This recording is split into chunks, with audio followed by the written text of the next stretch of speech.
Assalamualaikum listeners. Before we start the show, I wanted to remind you guys of a very, very exclusive offer, which is essentially our Patreon WhatsApp Boys in the Cave chat that, mashallah, like, alhamdulillah, I think it's probably one of the best WhatsApp threads you can be on in history, to be honest, because like the amount of, mashallah, like knowledgeable people that are there, because we do add our guests from the show onto that chat, as well as our very insightful listeners that are Patreon members who are on the chat as well. You know, there's mashallah, very amazing discussions happen. So we have the sort of guests that we do have on the Patreon WhatsApp chat is the likes of Dr. Jonathan Brown, Asadullah Ali, Dr. Samir Mahmood, Tariq Tamar. We also have the likes of, Mohammed Taba, Mohammed Ishaq, and many, many others as well. So you definitely don't want to miss out such an opportunity. So we have even sheikhs on it, like Sheikh Omar Baloch, Sheikh Osta, for example. So you definitely don't want to miss this opportunity to be in the same chat as such wonderful thinkers and brilliant minds and the sort of discussions that we have. So if you want to be part of the inside conversations, definitely join our Patreon page, $5 Patreon tier. Inshallah, you can join us in the WhatsApp group. So all you have to do is go patreon.com/boysinthecave. It's $5 Patreon tier, and at the same time you're also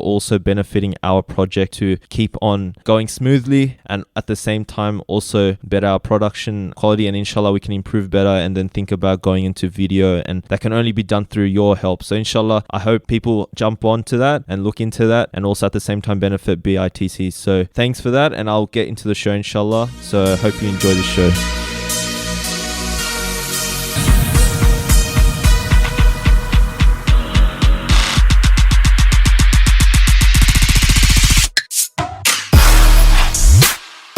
Assalamualaikum listeners, welcome back to another episode of Boys in the Cave. I'm your co-host Tanzim, and I'm joined by my very special co-host Sadi, and alhamdulillah I'm joined by a very, very special guest, someone that I've been really delving into his lectures and watching him online, as well as being really studying the sort of fields that he's been teaching to the masses. So Shaykh Dr. Asim Yusuf is a practising consultant psychiatrist with special interest in bioethics, spirituality and mental health.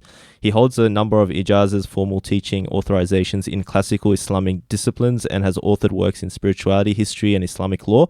He's director of the al-Habib Foundation, as well as IMWell Health, an Islamic Mental Well-being Consultancy, and sits on the advisory board on a number of charities and initiatives, and he's also the chair of British Board of Scholars and Imams. So assalamu alaikum, Sheikh, and welcome to Boys in the Cave.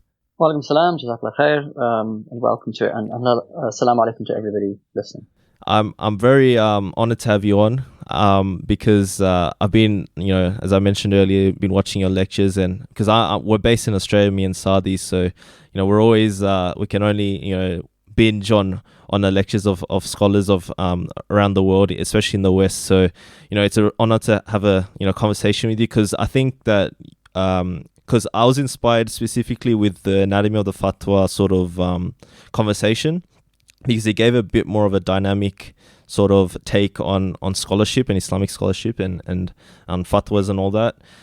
So that got my interest, and then I started realizing that you also, you're a psychiatrist and stuff, so you've done talks on that as well, specifically, which is much needed in the community. So I wanted to ask, like, what got you sort of into, medicine and psychology and that sort of field of science? At the moment, you mean? Yeah. So at the moment, my interest, specific interest, I suppose, is, I have a number of them, but the specific interest at the moment is on sort of the metaphysics of Islamic psychology, you might say. So, what is the sort of the broad framework of the way that we conceptualize the human in and of themselves, as well as the human in terms of their relationship with the universe, their relationship with the divine. That has an impact and plays a role in terms of one's state of mental and spiritual health. So it's a pretty big sort of project, but that's my sort of my interest at the moment. So that kind of relates to issues around clinical psychiatry and psychology, the history and scholarly tradition in this field, but also then things like cognitive neuroscience, how we understand the brain versus the mind, the hard problem of consciousness, and then how those things in turn relate to theological concepts in Islam. So it's very fertile ground of investigation, and I'm just sort of dipping my toe into the ocean, as it were.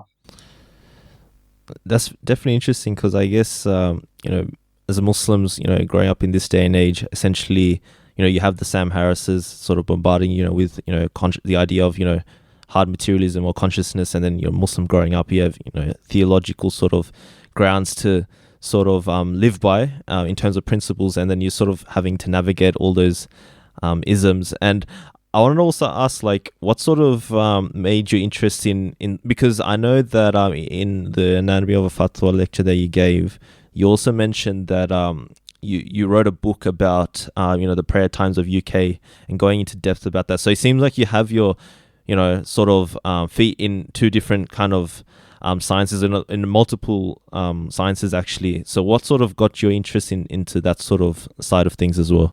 So if you mean the fiqh side of things, yeah. So I mean, there's a number of ways of approaching that particular question. The first is that general scholarly training, classical scholarly training, such as it has, I mean, classical scholarly training has never been one thing, but certainly classical scholarly training in the sense that we today would understand it. So from the Indo-Pak subcontinent, the Dars Nizami syllabus and its equivalents in sort of Ottoman Turkey and places like that have always very much been focused around fiqh and usul al-fiqh, because the purpose of those curricula was to produce jurists for the Ottoman Empire, the Mughal Empire, and so forth. So although the remit of a scholar further back, if you like, is very, very broad. It encompasses theology, metaphysics, scriptural studies, and so forth. A lot of the focus has been on fiqh over the last sort of 400 years when these curricula developed.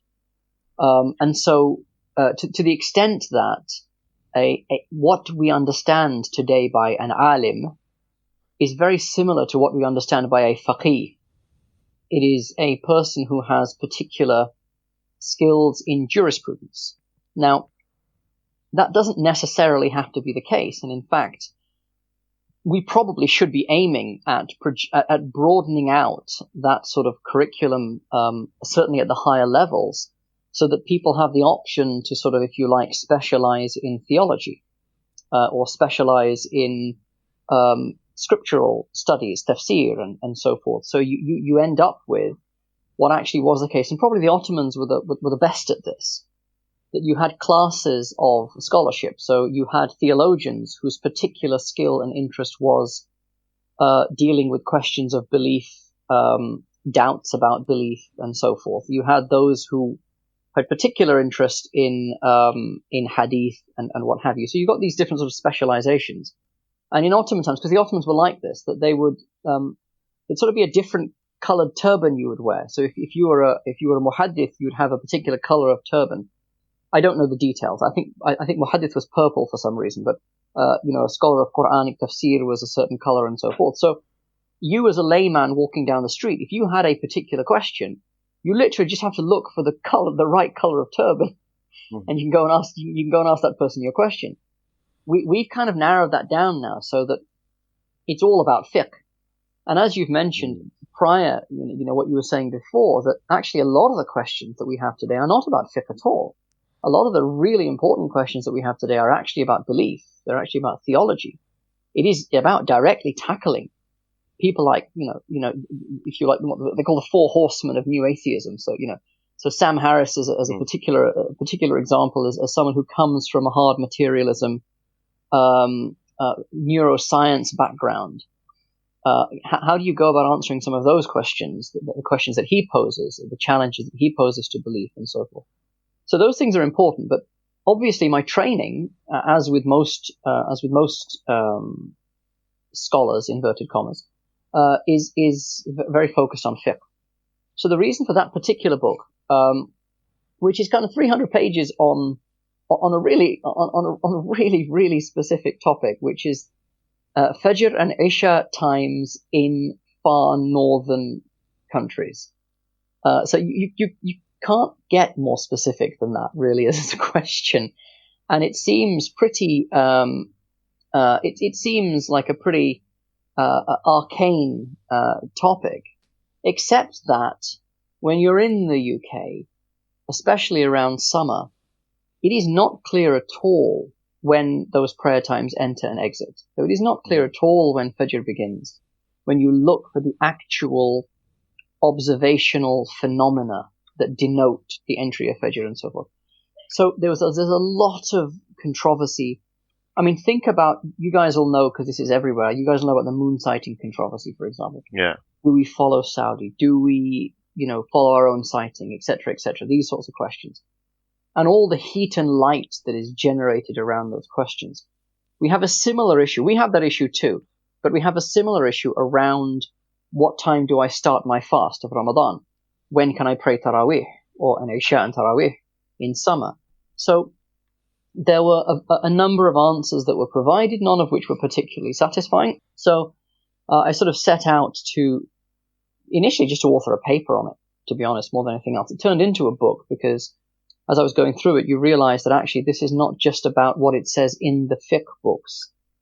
This is also about the fact that there are different madhabs, for example. So it's not sufficient just to stick to the Hanafi madhab because there are people of other madhahib. But also it relates to astronomy and questions around astronomy. And that then brings in science. And what causes the phenomena that we see, the phenomena of twilight that we see. And that then brings in history. So what did previous people have to say about questions like this? And what did the astronomers have to say? Why did they say it? What were they looking for?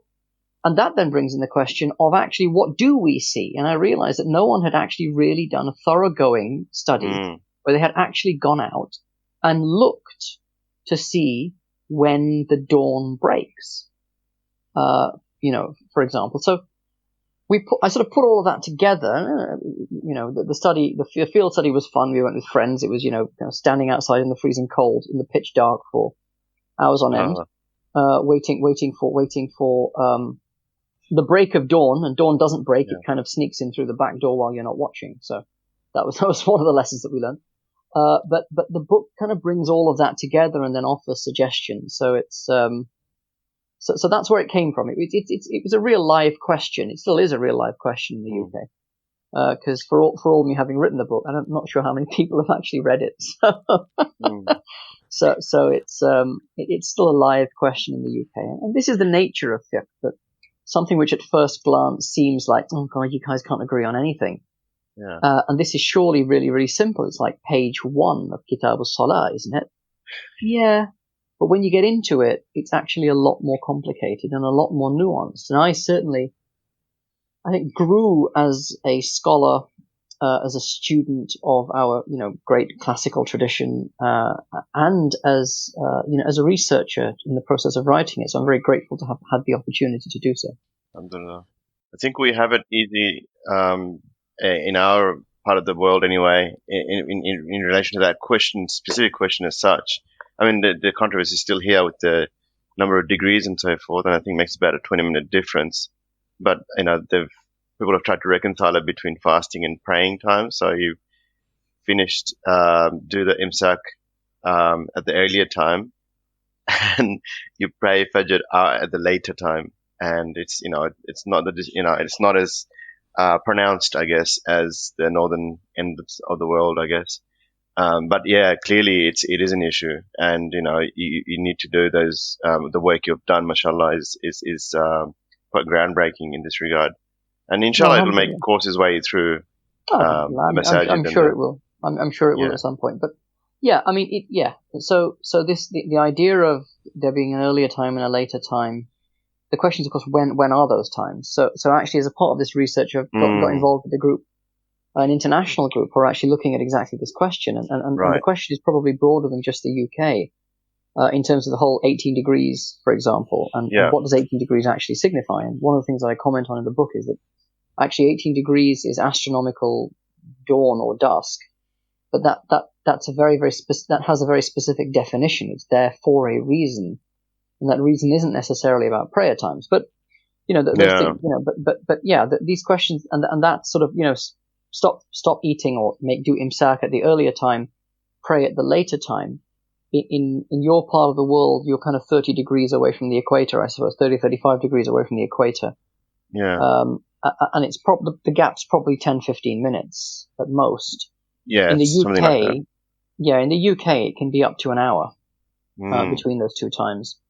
And people get a bit surprised about this, and I have to constantly remind them that the UK, parts of the UK are at the same latitude as Siberia, that we're closer Wow. to the Arctic Circle than we are to the equator, or even to the tropics, actually. Yeah.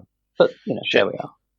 Yeah, just to go back on some of the things you mentioned, setting the context for this question, or rather just the general comments you made, just for to see if we're understanding it. So it appears that there was a move towards a more legalese way of looking at the world in the latter centuries, whereas we certainly had a tradition of taking up, not just fiqh, but various other sciences, including what would be now considered secular, quote unquote, sciences. And like you mentioned, like astronomy is one of them, perhaps. And we are perhaps the questions are not the more specific questions are not being asked. What does 18th degree mean? What is those sorts of things. But at the same time, you allude to how the tradition certainly didn't die. With the example of the turbans, like there were certainly different categories of inquiry that continued all the way through the Ottoman Empire and so forth. So, Sheikh, I'm just trying to understand better the context of that you laid out for us earlier in responding. That. In our tradition, certainly inquiries were made into all fields, and we seemingly didn't have a distinction between the secular and the religious or sacred, and astronomy isn't something separate to fiqh and so forth. Whereas it seems like there was a decisive legalese turn in the latter centuries, and perhaps we're even shoehorning things into questions that are not about fiqh as such, or there might be an overlap. But we're moving in that direction. Perhaps you could just clarify that phenomena. Maybe I'm not articulating the question even well. I hope you're appreciating where I'm going though with it. I guess maybe are there reasons, like perhaps you were saying that the Dars-e-Nizami curriculum was to build scholars, and was it the resourcing that made us like this, or is there a different, more, epistemological turn altogether that has led to this? Yeah, no, I think it's an important question for people to understand the background and why things are the way they are, as it were. Fiqh has always been important, so it was probably one of the very first sciences to develop in the Muslim world. Full stop. Very, very quickly, there was a need to understand how things should be done. And fiqh has always been immensely practical from that perspective. It is the practical science, and also the most visible of the practical sciences, because it is to do with actions. The fiqh is divided into two basic categories. There is worship, and then there is social transactions, or mu'amalat, so ibadat and mu'amalat. From the perspective of worship, of course, worship defines what Muslims are, and therefore there was an immediate need to know how to worship. Mu'amalat is about how societies are managed and how social transactions and transactions and interactions are managed. And that therefore was extremely important. So very, very early on, you get the Prophet ﷺ in his own time. The Prophet ﷺ is sending towards the end of the blessed life of Sayyidina Muhammad ﷺ. He is sending Mu'adh ibn Jabal, he's sending Sayyidina Ali, he's sending people like this out to communities to not just teach them how to pray and so forth, but also to be a qadi, so to judge. The famous narration of Mu'adh ibn Jabal when the Prophet ﷺ is sending him to Yemen, and he says, كيف حكمت يا معاذ? How will you judge, O Mu'adh? حكمت بكتاب الله وإن لم يجئ. And Mu'adh says, I will judge by the book of Allah. وَإِن لَمْ يَجِدْ, وَإِن لَمْ تَجِدْ, what if you don't find it in the book of Allah? فَبِسُنَّةِ رَسُولِهِ, then I will judge by the sunnah of his messenger, says Mu'adh ibn Jabal. What if you don't find it there? وَإِن لَمْ تَجِدْ, what if you don't find it there, O Mu'adh? Then I will exercise my reasoned judgment. ثُمَّ اجْتَهَدْتُ, then I will exercise my reasoned judgment. So already, even in the time of the Prophet ﷺ, you are seeing this, the development of the nascent science of fiqh, as it were. And this continues. Fiqh is always important, of course. But I suppose what I was referring to is the development, the latter development of programmatic approaches to studying. So this is, rather than a turn towards sort of an overly legal epistemology of Islam, that Islam is about law, and law is the most important thing, I'm not sure that that is accurate, because many of those same fuqaha had wide interests. So you mentioned astronomy, you know, the other sciences as well, that they had an interest in. And actually, the Dars Nizami, as a curriculum, as it was originally, this is, as I say, the kind of the alim curriculum for people of Indo-Pak extraction. When you talk about a Maulana or a scholar, you are talking about somebody who has been through the Dars Nizami curriculum. Yeah. That curriculum actually has, at its core, the spine of the curriculum is what is called the Trivium, the three ways, or the three liberal arts sciences, which are grammar, logic, and rhetoric. And the Dars Nizami really can be constructed. This is probably not the place to go into the detail of it, but that whole Dars Nizami curriculum can really be, you can see that it is constructed around the spine of these sciences, grammar, logic, and rhetoric.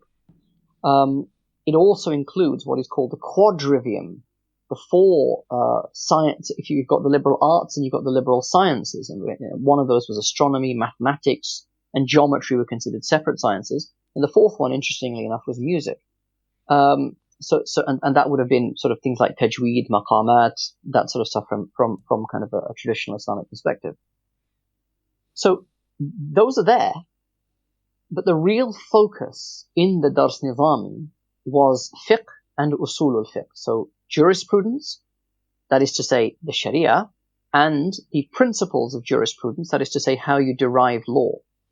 And the reason for that is that the purpose of setting up the curriculum in that way was to produce jurists who would serve as a judicial class in the Mughal Empire. So they would be the judiciary of the Mughal Empire. Now, Right. This is something that comes with, and sorry, tell me if I get too nerdy at any point, yeah? But this is what comes with the development of what are called the Gunpowder Empires. So you have three great empires from sort of the 15th to the 19th centuries in the Islamic world, which rule over a large portion of the Muslim world. And they are going from west to east, the Ottomans, the Safavids, and the Mughals. And each of these are great centralized empires, and centralized is the important word here. When you have a centralized empire with good communication, what you want to ensure is that the way that one part of the empire is working is the way that the other part of the empire is working as well. That you don't have huge discrepancies in the way that the empire is functioning. Therefore, you have to have a law that applies across the whole of the empire, and therefore you have to have jurists, judges, lawyers, and so forth, that will apply that law across the whole of the empire. Therefore, you need to create a class of people who are all trained in a similar way so that you have a uniform application of the law. Now, that's very focused on law. There were very few questions at that time around theology. There weren't really huge doubts about things like theology. That was a settled thing. There was always this idea of the need for spirituality and so forth, but there were very well-established tariqas, Sufi orders, which were institutions at that point. In the Ottoman Empire, for example, the Ottoman Sultan would have had his coronation at the hands of the grand sheikh of the Mawlawi tariqah, of Maulana Jalaluddin Rumi's tariqah. That effectively, I know Australia. I think you still have the Queen is still technically your head of state, right? I think. Yeah. And the Queen was crowned by the Archbishop of Canterbury, who was the highest religious authority in the Church of England.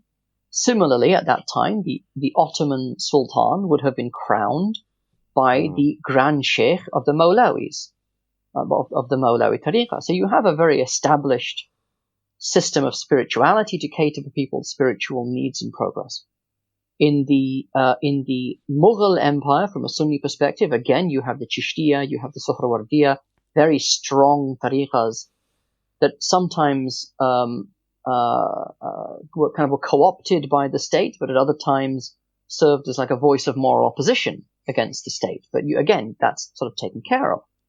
And even in the Safavi Empire, the Shi'i Safavi Empire, which is modern-day Iran and Iraq, you have actually strong Shi'i Sufi orders. So these things are taken care of. The real focus, therefore, was on fiqh. And this is why each of these three empires produce a curriculum that to be a scholar, prior to this, to be a scholar meant to be recognized as a scholar by your peers. You didn't have to have studied a particular curriculum specifically. You simply had to be recognized as a scholar. But once you get these empires, these very highly centralized empires, you now, to be a scholar, you have to have graduated from an institute and passed the exams, basically. So there's a lovely example of this. I don't know whether you guys are kind of TV people, but there is a Netflix series, I think, or series on Netflix about Yunus Emre, who was an Ottoman scholar, but he became really very, very famous as a Sufi and a poet. Great show. It's a very good show. Yeah, it's a very, very good show for kind of. I know everyone's kind of Ertugrul fans these days, but I still prefer the Yunus Emre bit, to be honest. And Ertugrul was a bit overdone, so I moved on to Yunus Emre. It's a really good show.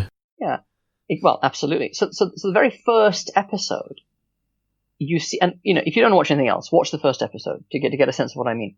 Very first episode, right at the beginning, what you see is Yunus Emre being tested. So he goes before his sheikhs and he is tested, and he's asked questions about Bukhari, and he kind of sees. They ask him the question, and he said, and they ask him this question. It's really kind of roundabout, ceremonial way that we know you're a great scholar, Sheikh Yunus, and please forgive us for asking you such simple questions, and but we really apologize. And then they ask him the question, and he kind of answers, I really don't know the answer to this question, and you know better. You should tell me. I'm here to learn from you. There's this whole kind of adab thing. It's very, very beautiful, actually. But he ends up answering the questions, passing, graduating as a scholar, and off he goes into the world. So what you have is what we now would recognize as sort of a modern educational system.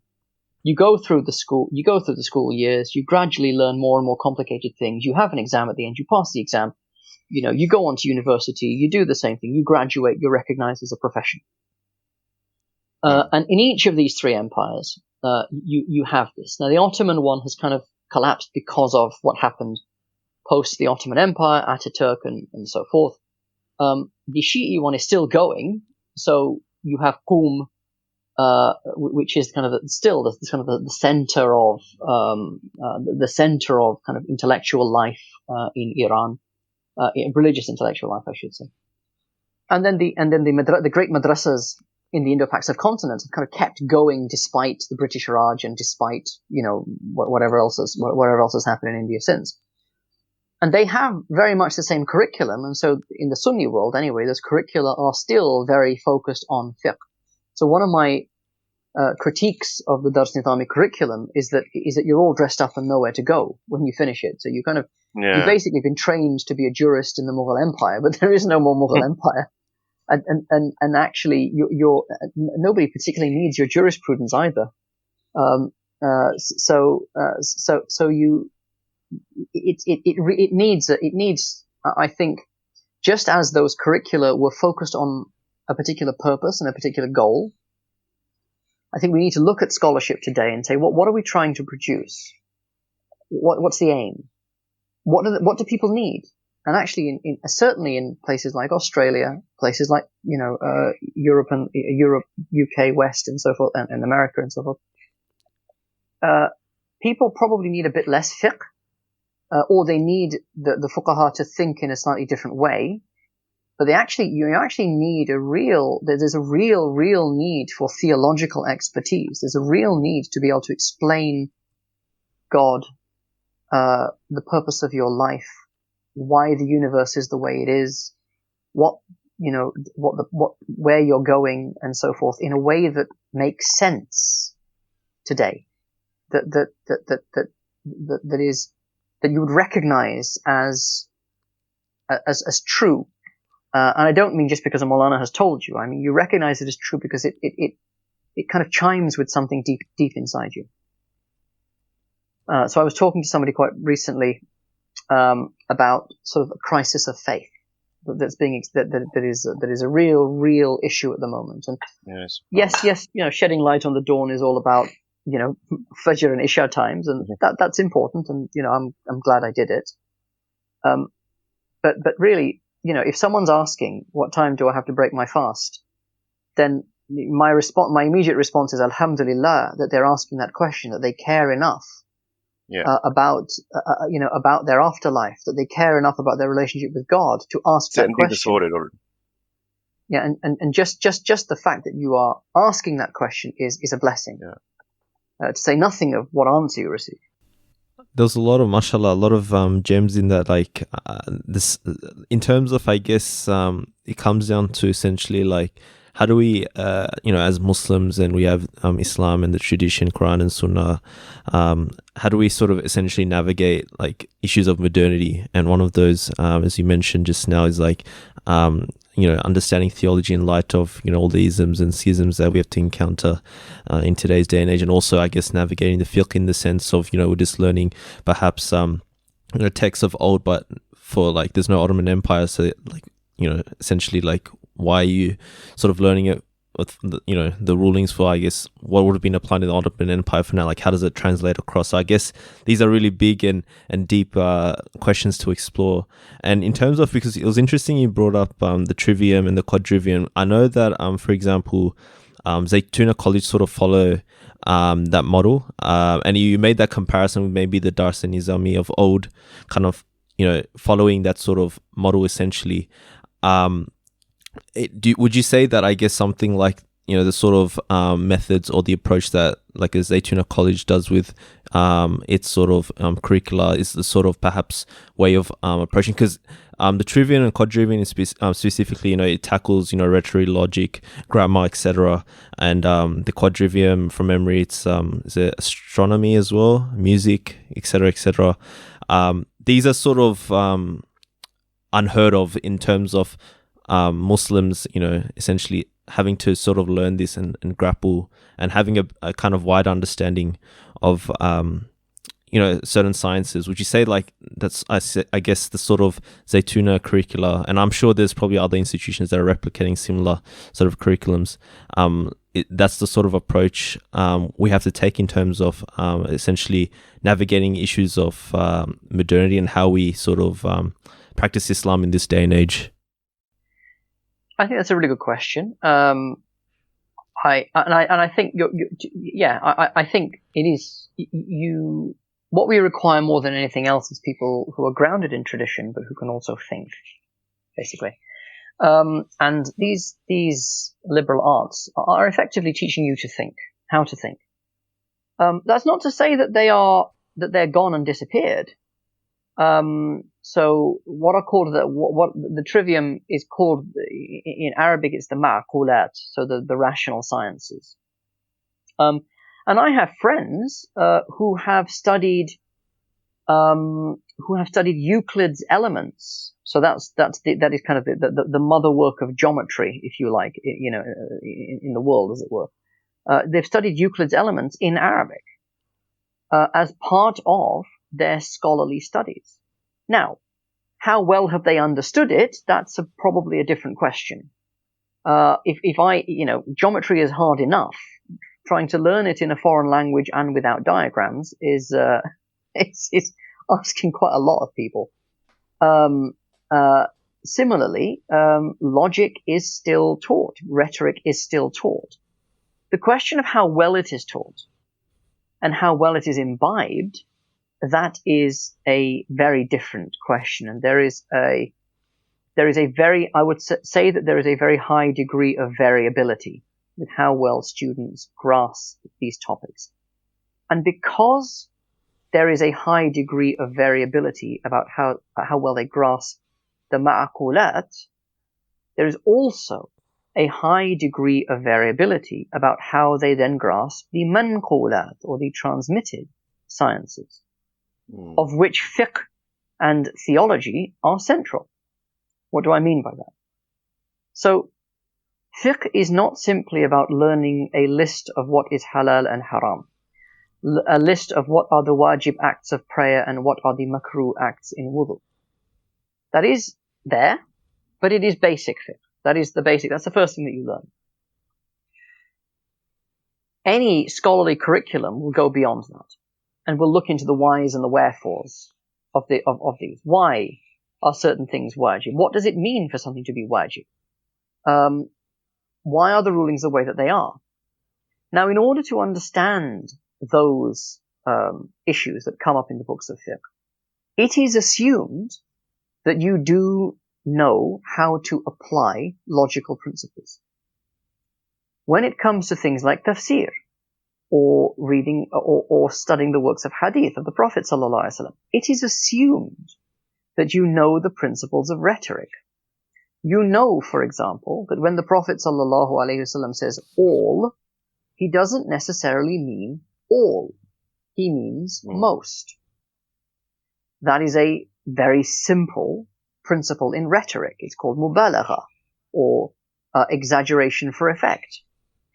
Now, if you don't get that, if you don't understand that, because you haven't grasped the principles of rhetoric insofar as they apply to Quran and Hadith, you will assume that all means all, and that there are no exceptions. And that because the Prophet ﷺ has said that, then anyone who says different is going against the guidance of the Prophet ﷺ. So this comes down to not understanding. This is the problem that you have when the ma'qulat, the rational sciences, the trivium in this case, and the trivium much more so than the quadrivium, so that's grammar, logic, and rhetoric, are intrinsically tied in to the study of fiqh, of theology, of tafsir, of hadith at higher levels.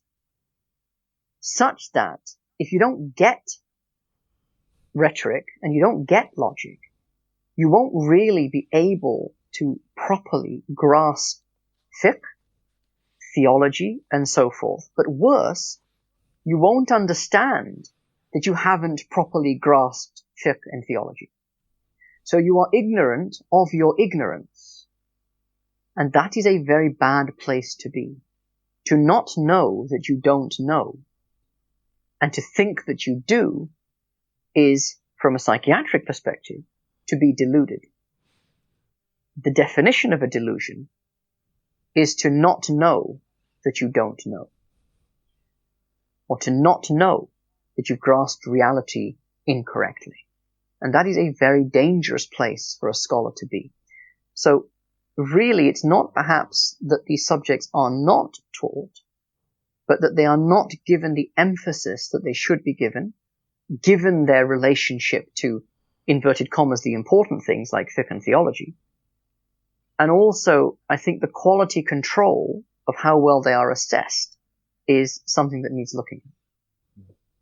Is an example of what you said, Sheikh, when he's, it's brought to mind an example what I think is the example, that's applicable, or one of the examples of it is, so a long time ago, probably not the most, amicable debate, actually out of your part of the world, where Sheikh actually pointed out that, in the famous hadith, where the Prophet says, "Kullu bid'atin dalala," that the kullu here doesn't mean kullu the way some people understand it. Is this what you mean in that regard?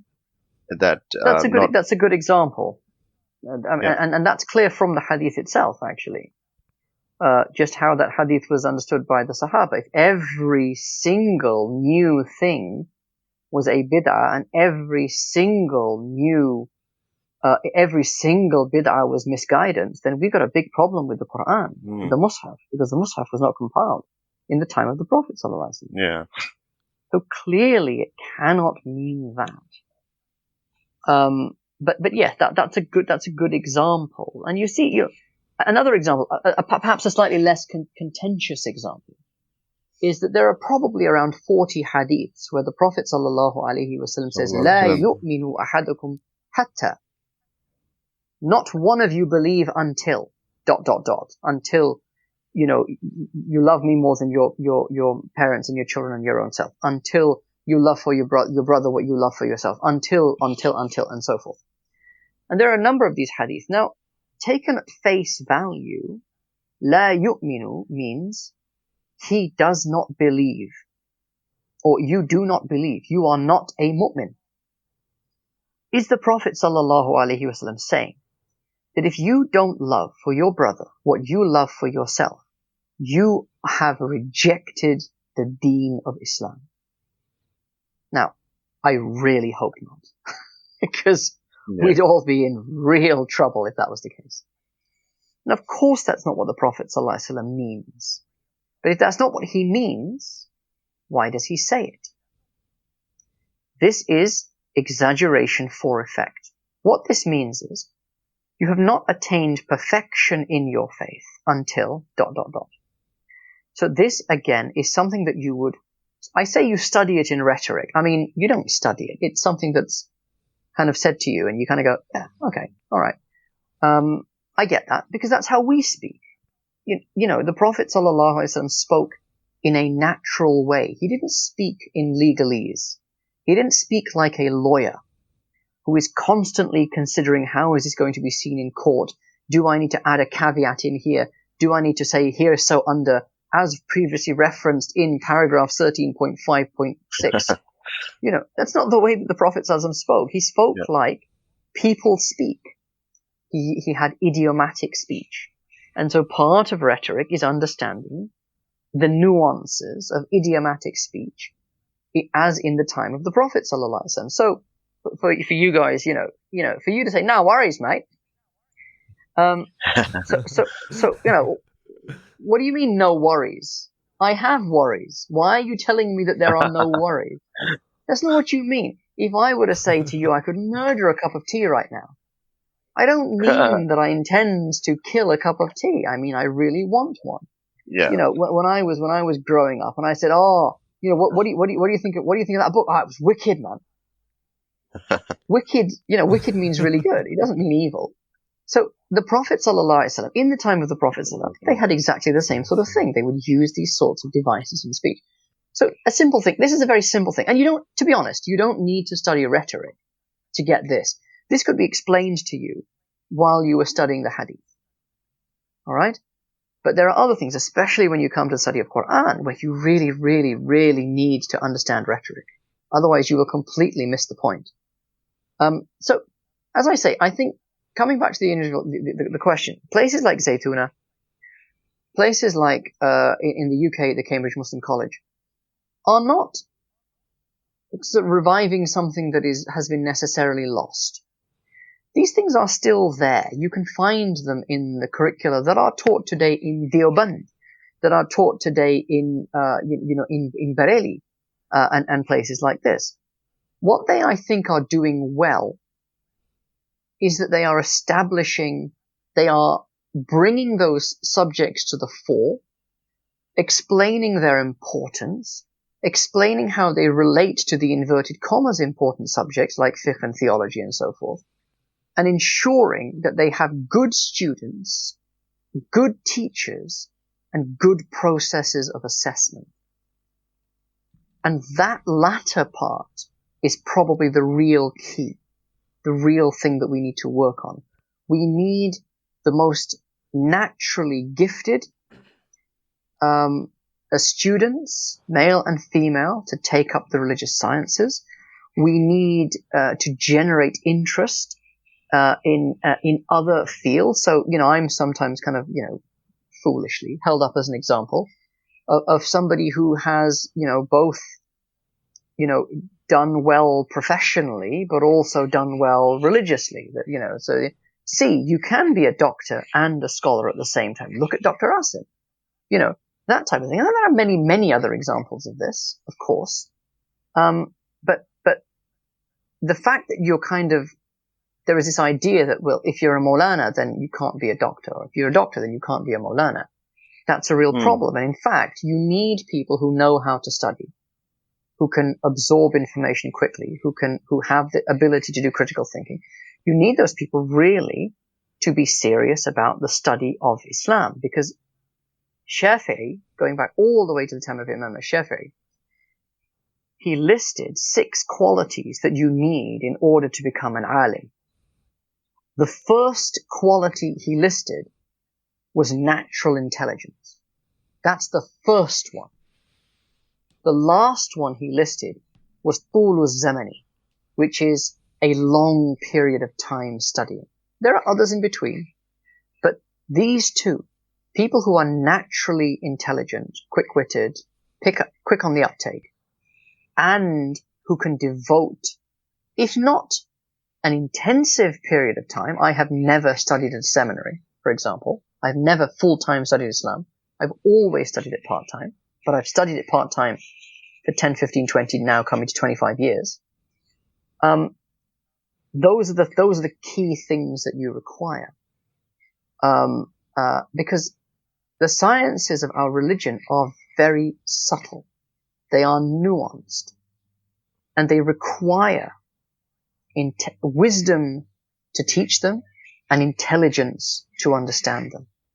It's not simply a question of doodling in the margin during the classes for 6 years and then being called Maulana at the end of it.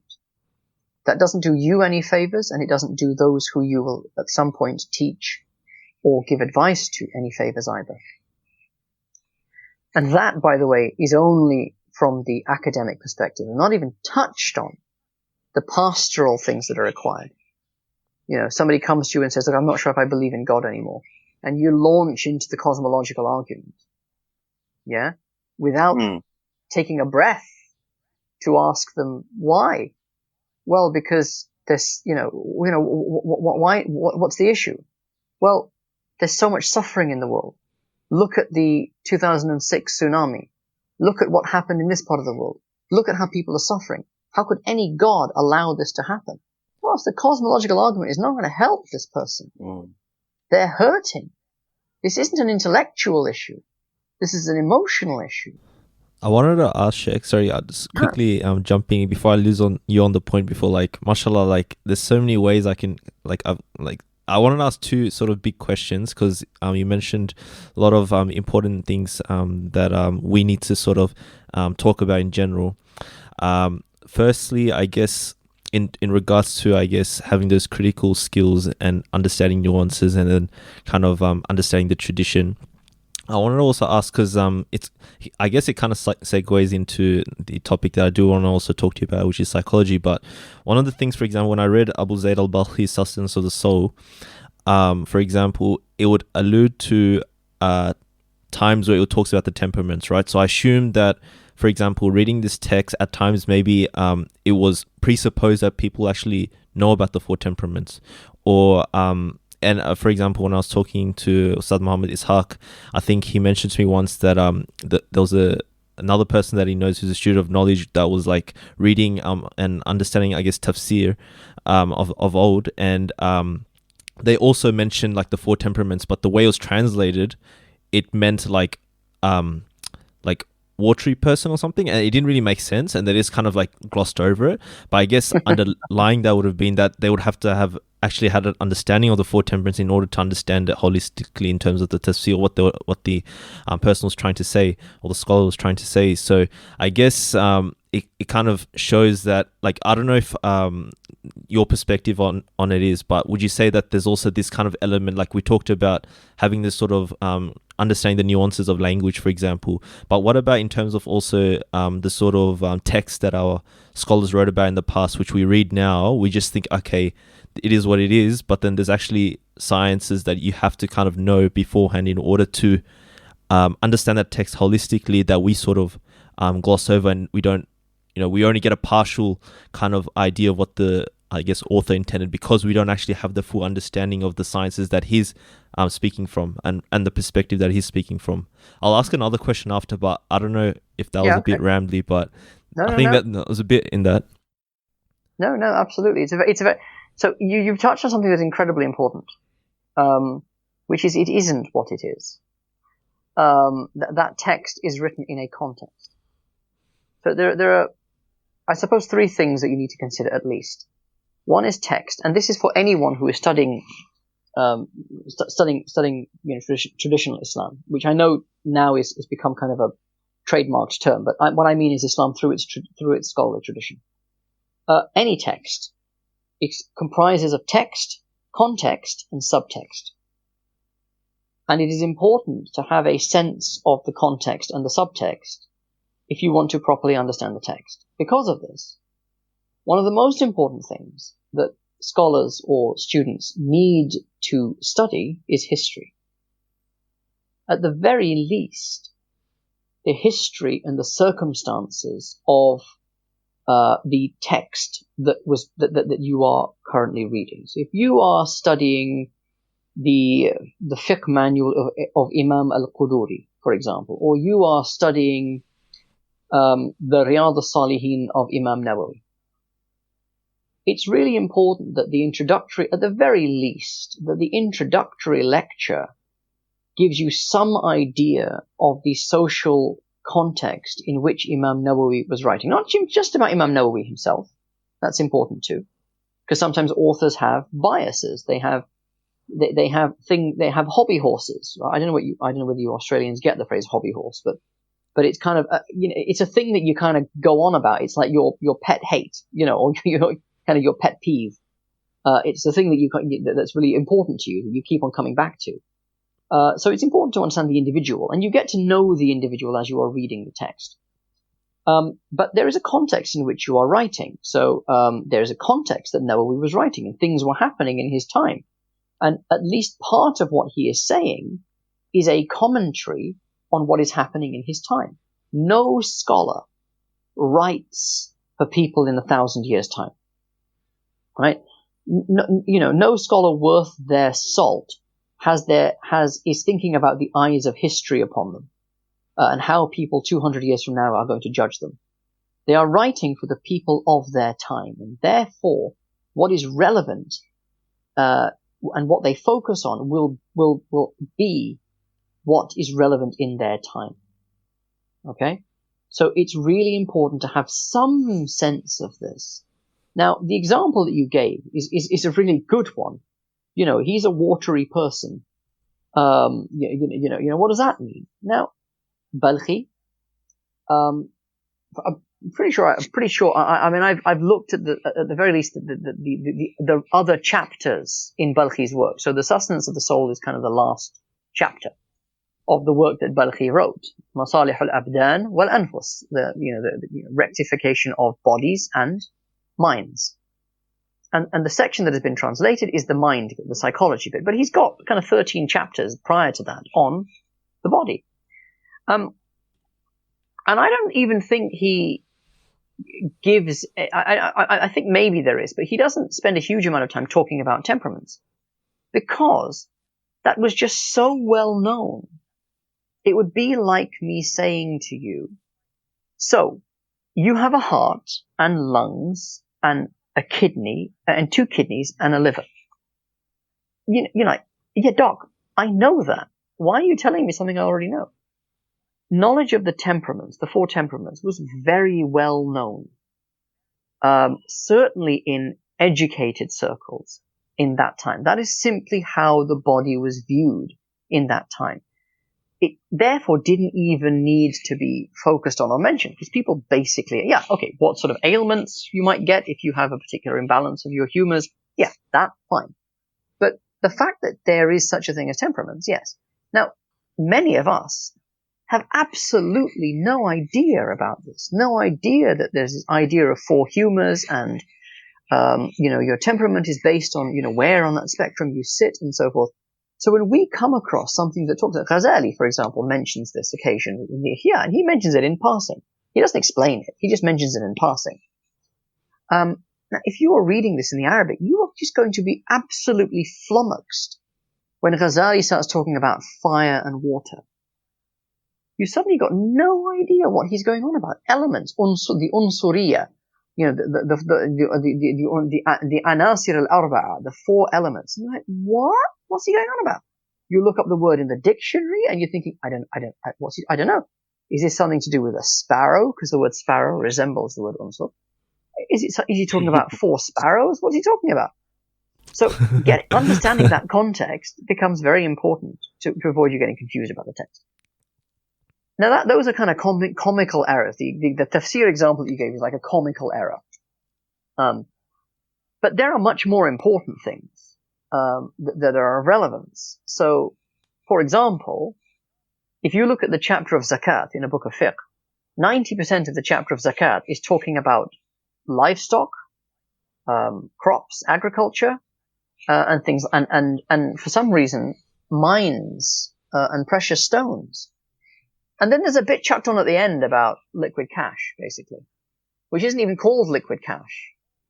And that's the bit that we focus on, right? That's the, so do I pay zakat on stocks and shares? And I've got a pension, do I have to pay zakat on my pension fund? And, and these things are kind of almost thrown, mentioned as a throwaway in the books of fiqh. Why? Because that's not the type of wealth that people had. The type of wealth that people had in an agrarian society largely was about livestock, i.e. goats, sheep, camels. It was about agriculture, so crops and so forth, and things like this, or merchandise. Now, if you don't understand that, and I've taught this n number of times, as you probably can imagine, and that's the thing that you explain at the beginning. So, guys, we're going to go down a rabbit hole, and you're going to learn all these things about camels of different ages. Don't worry about it. This is why it's mentioned in the fiqh book in such a degree of detail.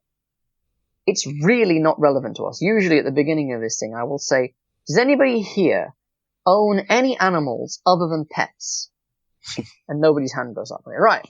So what we're going to do is we're just going to read these sections. I'm not going to sit and explain them to you. We're just going to read them for the barakah, but it does not apply to you. We're going to focus on the section that applies to you. Right? It's a bit like, so this is an example. But the student is sitting there thinking, why is he banging on about 2-year-old camels when I need to know about whether I pay zakat on stocks and shares? This is about the nature of the economy at that time. Now, if that's the case, now why I'm kind of talking about this in a bit more detail will be clear to you in a second. Why am I talking?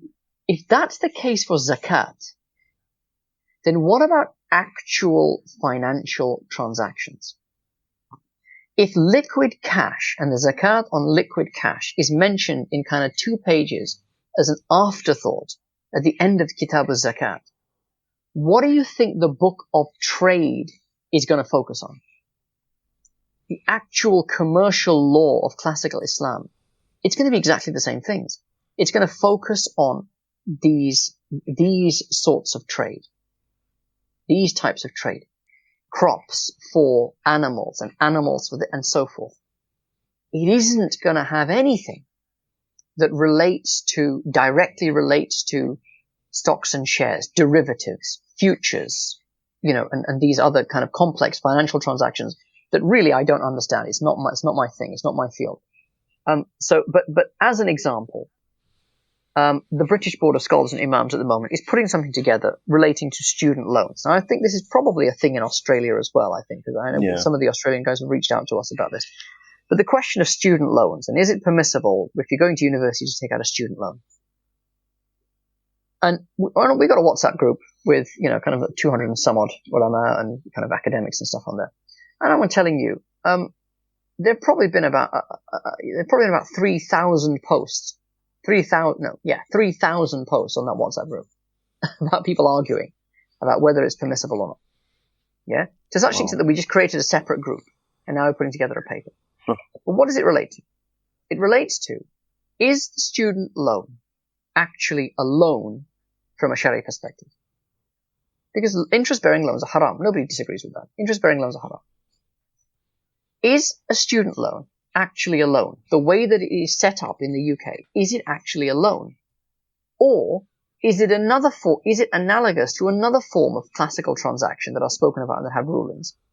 Or is it a completely different type of transaction, one that is actually not commented on at all in classical texts?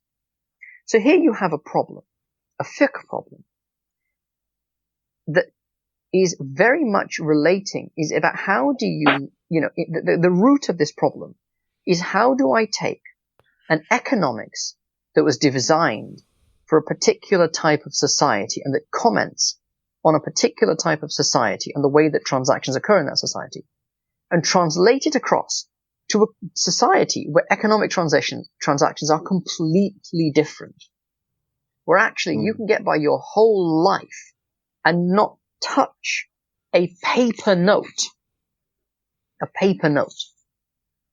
Yeah? This is a real problem. And if you don't understand the context in which the classical financial law was written, you are not going to be able to understand how a fundamental change in concept will in what ways it will fundamentally affect the law, and in what ways it will not affect the law at all. Because certain parts of that financial law are talking about trans-historical principles. So things that Allah has said, this is permissible and this is not. That just applies full stop across the board. Doesn't matter what culture you live in. But there are other things that are very much related to society, history, and place. And this is where that understanding of context now becomes incredibly important. The other thing I'm interested in, and sorry, I'm giving a long answer to your short question, but the other thing I'm interested in, you mentioned at the beginning, is bioethics. Now, bioethics is a whole thing, man. There's no fiqh of bioethics in classical fiqh. It just doesn't exist. Organ transplantation, blood transfusion, abortion, end-of-life care, cloning, stem cell research, all of these things. These are it's only possible for us to ask ethical questions and therefore legal questions about them because the technology exists to do them. And this is an entirely new field of law that is in development, and that for which one has to understand the difference between the eternal principles of the law and those principles that relate to place and time.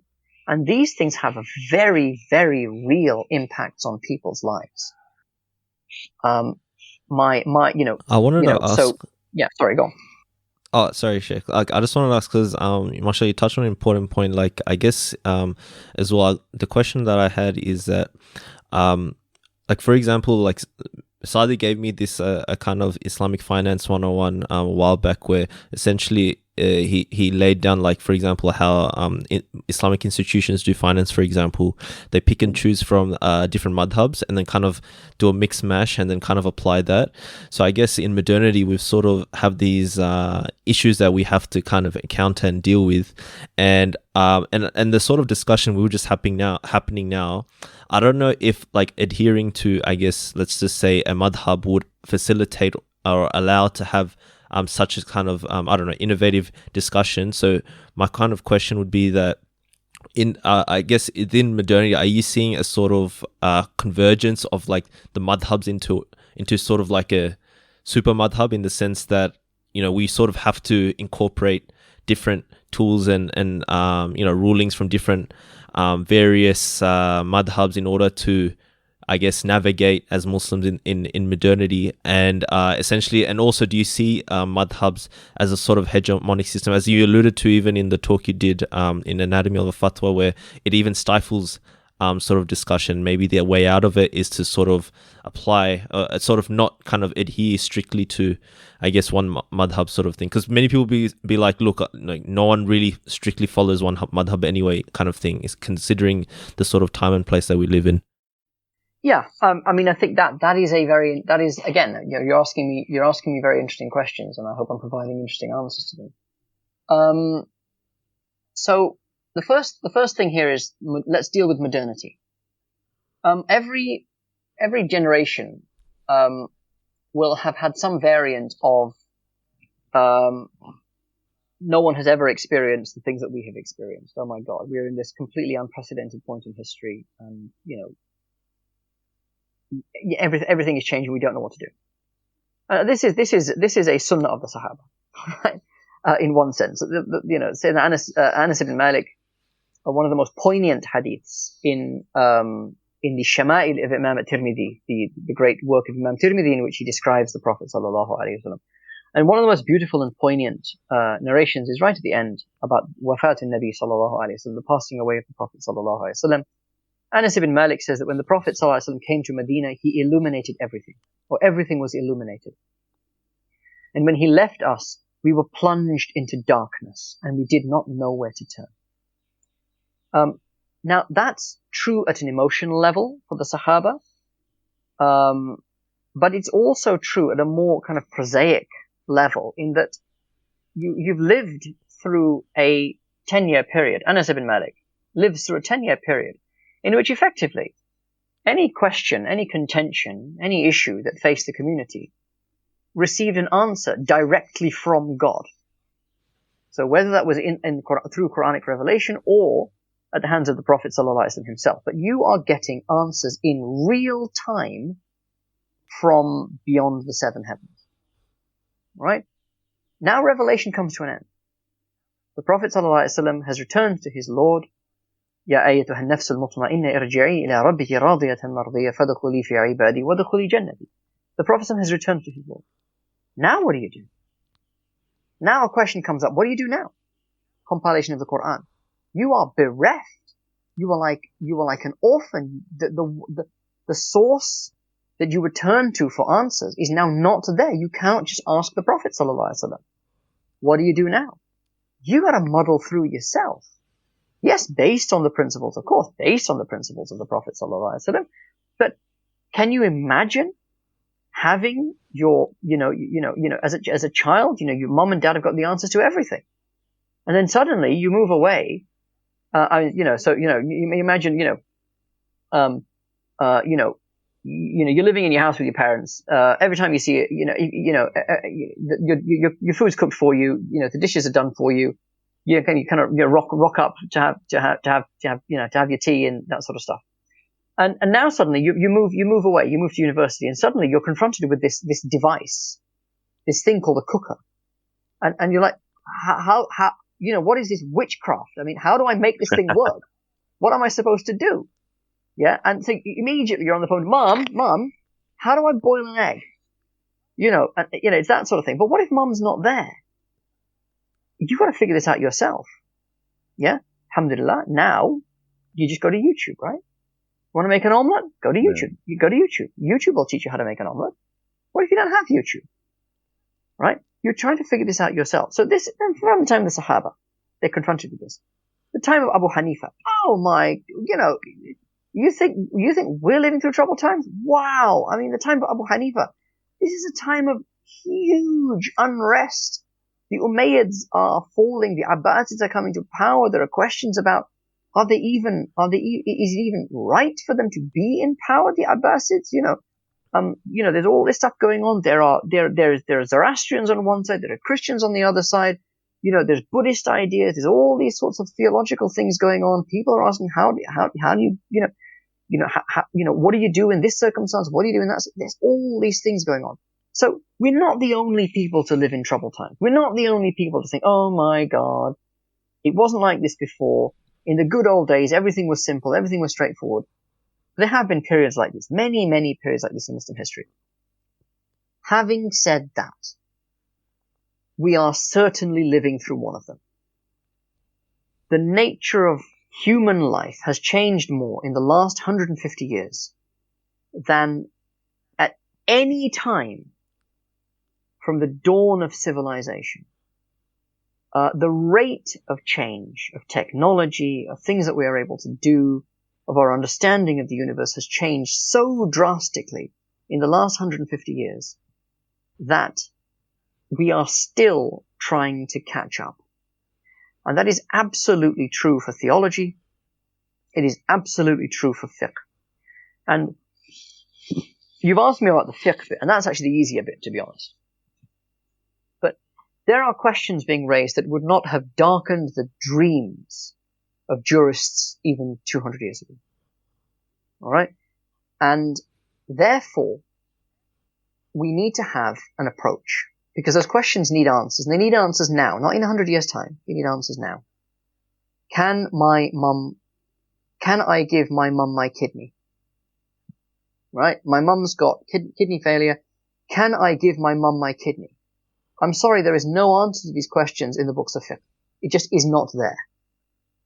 All right? Shall I tell you to wait? Shall I tell your mum to wait? Right? I've got to give you an answer. Now, how do I go about constructing this answer? Do I stick within my madhab? This is your question. I'm sorry, it's taken me a while to get to your question. Do I stick within my madhab? Or do I go outside my madhab?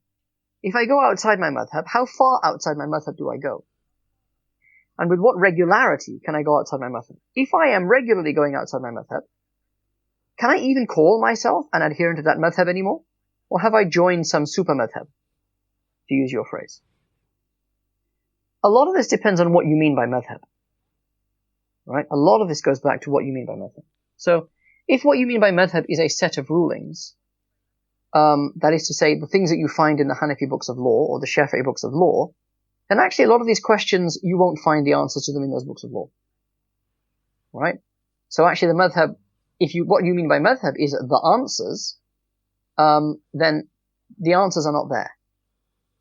If, however, what you mean by madhab is the equation by which you come to the answers, there is not necessarily a need to go outside your madhab. You can perfectly well attempt an answer from the perspective of your madhab.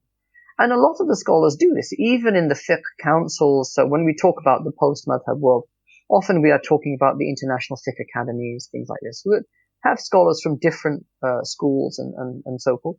Now, each of those individual scholars, by and large, people like Mufti Taqi Uthmani, people like Shaykh Yaqub Nizami, people used to be marhum now, but people like Shaykh Mustafa Zarqa, would largely approach those questions from within their own school. But they would be cognizant of the fact that their answers are not just going to be given to people of that madhab. So in the Ottoman Empire was overwhelmingly Hanafi. Right? Certainly in Turkey and the Balkans. Overwhelmingly Hanafi. The Indo-Pak subcontinent, with the very particular exception of Kerala, was overwhelmingly Hanafi. All right? But other parts of the Muslim world, Syria, the Levant, places like that, Egypt, were not overwhelmingly of a single madhab. All right? And you are giving, and when you're talking about the world, you're giving the International Fiqh Academy, you're giving answers to the whole of the world. Those answers need to be as applicable to people, to overwhelmingly Shafi'i countries like Indonesia, as they need to be to overwhelmingly Hanafi countries, and other parts of the world as well. So you do need to consider the other schools and see where there are points where you can come together, points of agreement within those schools. There is another problem or another issue here, which is that what if your school, so assuming you mean by madhab the methodology that you follow to get i.e. the method that you follow to get the answer. What if you follow your method and the answer that it gives you is unsatisfactory? So, firstly, what do you mean by unsatisfactory? If you are convinced that the principles of your madhab are correct, if you have correctly utilized those principles, then the answer, by definition, should be satisfactory. Whether you like the answer or not has nothing to do with anything, right? If you don't like the fact that there are 5 prayers in a day, it doesn't mean you can reduce it to 3. There are 5 prayers in the day. That's just the way it is. So what do you mean by not satisfactory? And here you touch on, and I'm sorry, I am kind of have a sort of a philosophical bent, and I tend to go into this, these sort of thoughts. But the question here is, what's the point of fiqh?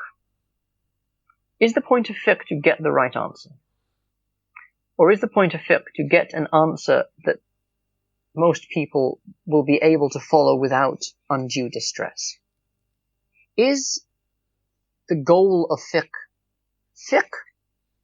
or is the goal of fiqh something to do with how humans live their life? Because if the goal of fiqh is fiqh itself, that is to say, to come to the answer, if you then have a problem with that answer, tough. That's the answer. You have determined the correct answer. Now move on. Right? If you follow that correct answer, you will be rewarded for it. If you don't follow it for it, you will be censured for it. Right? But the degree of difficulty that the answer causes you is really not the point. Or is the purpose of fiqh, is the purpose of sharia, a road that is meant to take you somewhere and to allow you to follow that road, to walk along that road? Does fiqh have a purpose outside of itself?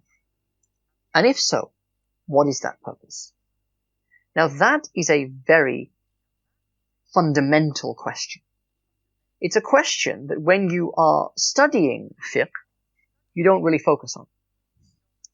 Just like, as a doctor, I could ask the question, and in psychiatry, psychiatry, I do have to ask the question. So this question of whether fiqh has a purpose or not is again, it is a question that is fundamental to us. So okay, you can restart from here. Just like as a doctor, a fundamental question that lies at the heart of medicine is, what is health? What does it mean to be healthy? Does it mean to be free of disease? Or does it mean that your body works in a way that allows you to pursue your goals? Because they aren't necessarily the same things. So the question of what is health lies at the heart of medicine. But most clinicians in practice assume the answer to that question and focus on the treatment of diseases. Similarly, in fiqh, the question, what is the purpose of fiqh, lies at the heart of jurisprudence. But most fuqaha don't actually focus on that question very often. They concern themselves with the mechanics of fiqh. But that question has to be answered. Now, if the answer is, no, fiqh is a means to an end, then you need to identify the end. Once you've identified the end, and this is kind of where you get into discussions about the maqasid of Sharia. What are the ultimate goals of the Sharia? If a particular, for a particular question, you put the inputs in, you go through the method, you come up with an answer, and that answer conflicts with the goal of fiqh. That is when you may need to say, okay, I need to try a different method to come to a different answer. This is where you may say, let me try the Shafi'i school and see what that comes up with. Let me try the Maliki school and see what the ruling is there. And actually, in the Maliki school, this ruling actually seems to lend itself towards this goal that I have identified much better. And therefore, I think we should take the Maliki ruling here. Now, this is where you get this, let me take this ruling. Right? Let me take that ruling. That has a lot of problems. In and of itself, that has a lot of problems. Because what do you identify as the goal? So I remember having a conversation with somebody who was trying to make an argument for the reinstitution of temporary marriage. Very temporary marriage.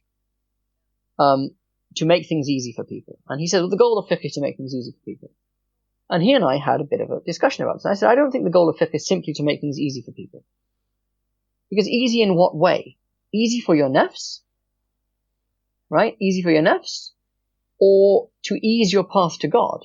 So there's a principle in fatwa, خُذْ fatwa tunjik la fatwa turdik. Take the fatwa that saves you, not the fatwa that pleases you. So there is a nobler end than the goal of fiqh simply being for your life to be as easy as possible in this world, and therefore look for any dispensation you can that makes your life easy.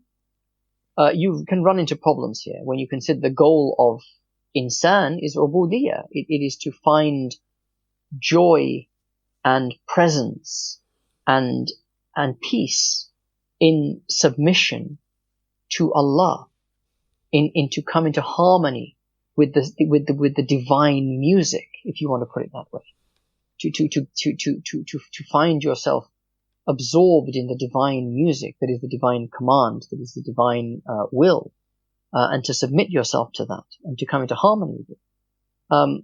That is a truly noble and elevated end, and fiqh points towards that. And fiqh assists you in that goal.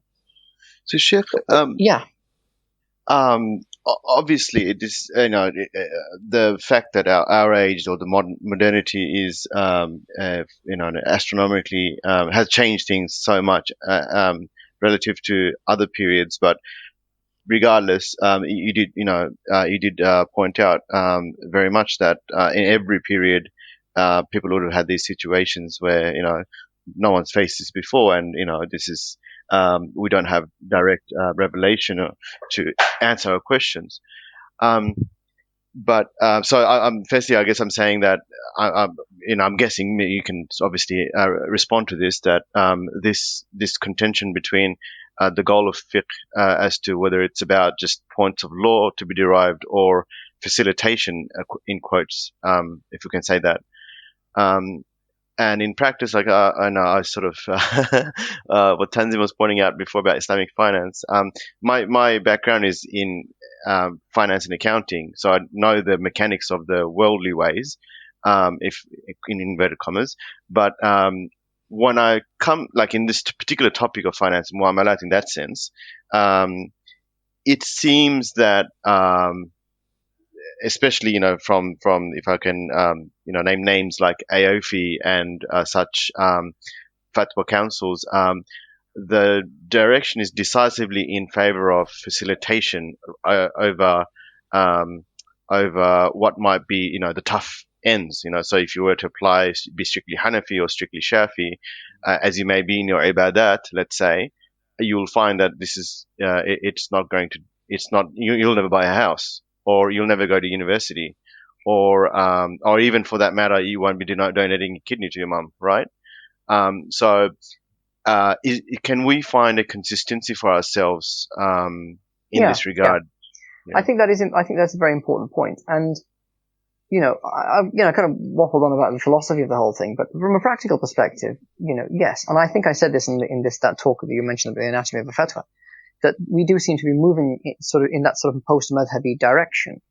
Fiqh has always been, there are always two tendencies within scholarship, and especially within fiqh: the conservative impulse, you might call it, and the facilitative impulse, or the idealism and the practicality.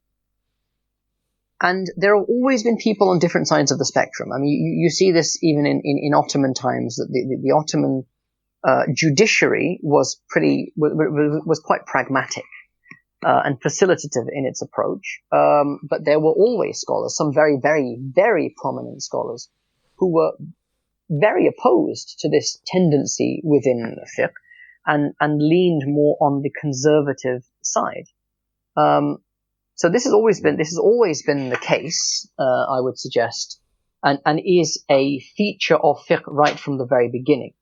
The purist approach to fiqh versus the pragmatists' approach to fiqh. And as you say, AOFI, the fiqh councils tend to be more pragmatist and therefore more willing to stray outside their schools and to find something that is that people can follow and be able to do what they need to do their investing, buy their house, and so forth.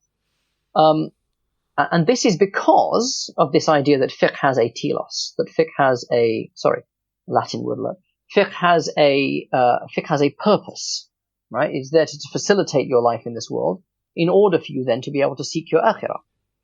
And I have a lot of sympathy with that. I have a lot of sympathy with the other strain, which is the conservative strain, and I actually think that these two keep each other in check. It's really important that they kind of balance out. But this is the thing, I suppose. The important thing is that this is coded into fiqh itself. So this isn't something that entails a decisive break with the past. The madhahib themselves have historically adopted rulings from one another in different circumstances. That's the first thing. The second thing is that I spoke before, and you've mentioned it as well, about the difference between ibadat, or your kind of personal worship, and your mu'amalat, which is kind of social transactions. And there's always more of this kind of diluting sharing of opinions and so forth in the mu'amalat bit, in the social transaction bit. That has always been the case. So most people would probably find, if they really sit and kind of explore it, that they are strictly Hanafi in prayer, zakat, and so forth, but less strictly Hanafi when it comes to the rulings of trade, marriage, those types of things. And that's the case probably for most people. Now, this relates back to another very well-trodden debate in fiqh, which is the idea of the madhhabul ami. What is the legal school of the person who doesn't really know much about Islamic law? So, I might be Hanafi, but is my uncle Hanafi? Right? Is my auntie, is she Hanafi? Well, only culturally. She doesn't really know the difference between the Hanafi and the Shafi'i school, except in some, occasional bits and bobs here and there that she might have heard about. But she doesn't really get the difference between them. What is her madhab? Well, her madhab is basically her Maulana. So what she has learned, what she's been taught, and scaling that up, your society. So what you have learned as the practice of Islam in your society is the way that you practice Islam. The way that you've grown up learning how to pray is the way that you pray. But equally, the way that you've grown up learning how to trade is the way that you trade. You can't really properly, technically call yourself Hanafi. Because you've never studied a Hanafi text. All you're doing is following the expert opinion that is around you. Now, because of that, this whole, we're in a post-madhab world, has kind of sort of always been the case for 90% of Muslims. They have followed the rulings of the experts around them. Now, the fact that those experts some of them may stick strictly to one madhab, some of them may be much more sanguine, sorry, let me bring the temperaments in here, but some of them may be more sanguine about adopting rulings from other schools. That doesn't really matter to the man on the street, or the woman, shall I say the woman in the kitchen? No, let me not, I'll get into trouble here. Or to the woman on the street. What matters to them is what the experts that they trust have to say. So in that sense, I suppose, for 90% of people, with the exception of ibadat, where the distinctions are still quite clear, most people, I would suggest, have been post-madhab for most of Islamic history. Okay.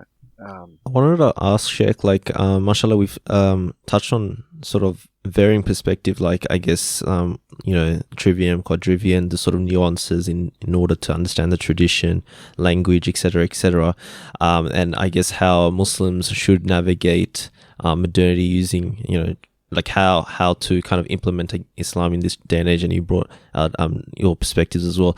One angle that I feel like I wanted to get your thoughts on as well is the idea of, I guess people can say culture and tradition of today's day and age is sort of shaping our view on things. Like, for example, racism, or how we perceived racism to be 30, 40 years ago isn't the same as it is now, or misogyny 40, 50 years ago isn't the same as misogyny now. And I guess we have that sort of process where Muslims who are engaging with the tradition are just sort of engaging with Islamic texts of the old and sort of applying them now. But I guess, like, for example, I'm only going off, I've got friends that are sort of students of knowledge, mashallah, and they mentioned to me before or I've seen them post about it, where, you know, a certain scholar, this brother is of African American descent, and he would post, like, you know, in Arabic, a sort of ruling that a scholar or an Arab scholar may have made in his time, I don't know, maybe 600 years ago, etc. And then he's like, okay, look, I can't remember specifics, but it was something along the lines of, I think the black woman will get less of an inheritance than someone, like, compared to a non-black, or something along those lines. And I guess he said that he asked this to his teacher, and the teacher was like trying to explain it away. And he's just like, look, I just boiled down to it being racism. And I guess, like, it's not like I have to accept, like, I have deep respect. We don't engage in cancel culture in the sense that, you know, or cancel the scholar, but, you know, like, we sort of respect and appreciate the scholar, but we just don't take his ruling for this specifically. And I take another kind of scholar's ruling on this. And this may apply to misogyny, for example, and all that.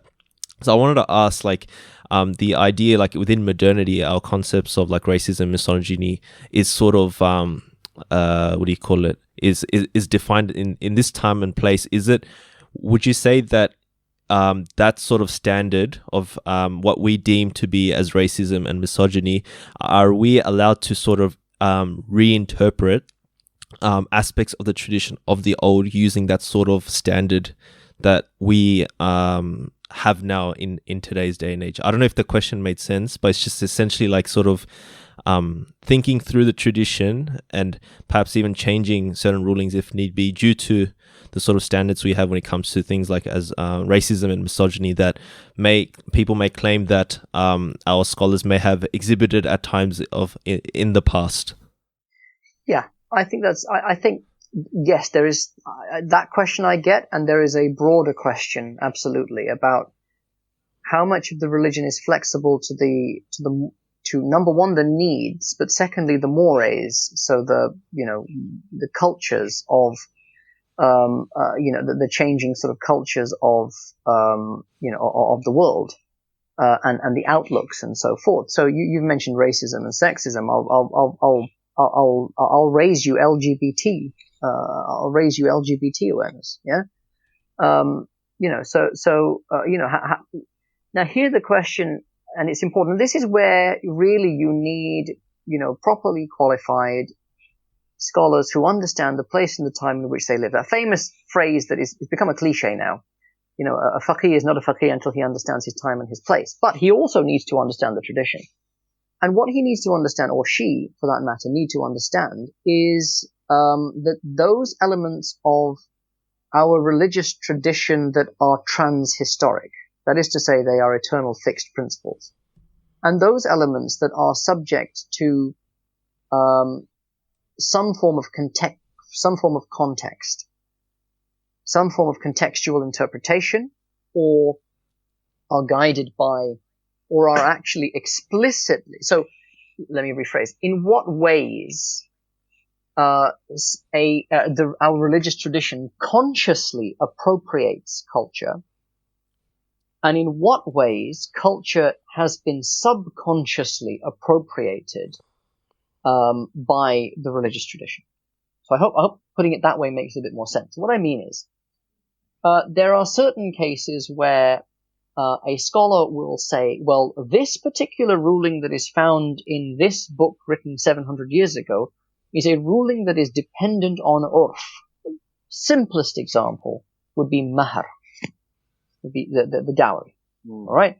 Dowry is determined, what is an appropriate dowry is determined by urf. And what would be an appropriate dowry? You would not take that from a fiqh text. You would determine what is the urf in this day and age, what would be acceptable and appropriate in this day and age in your particular culture, in your setting.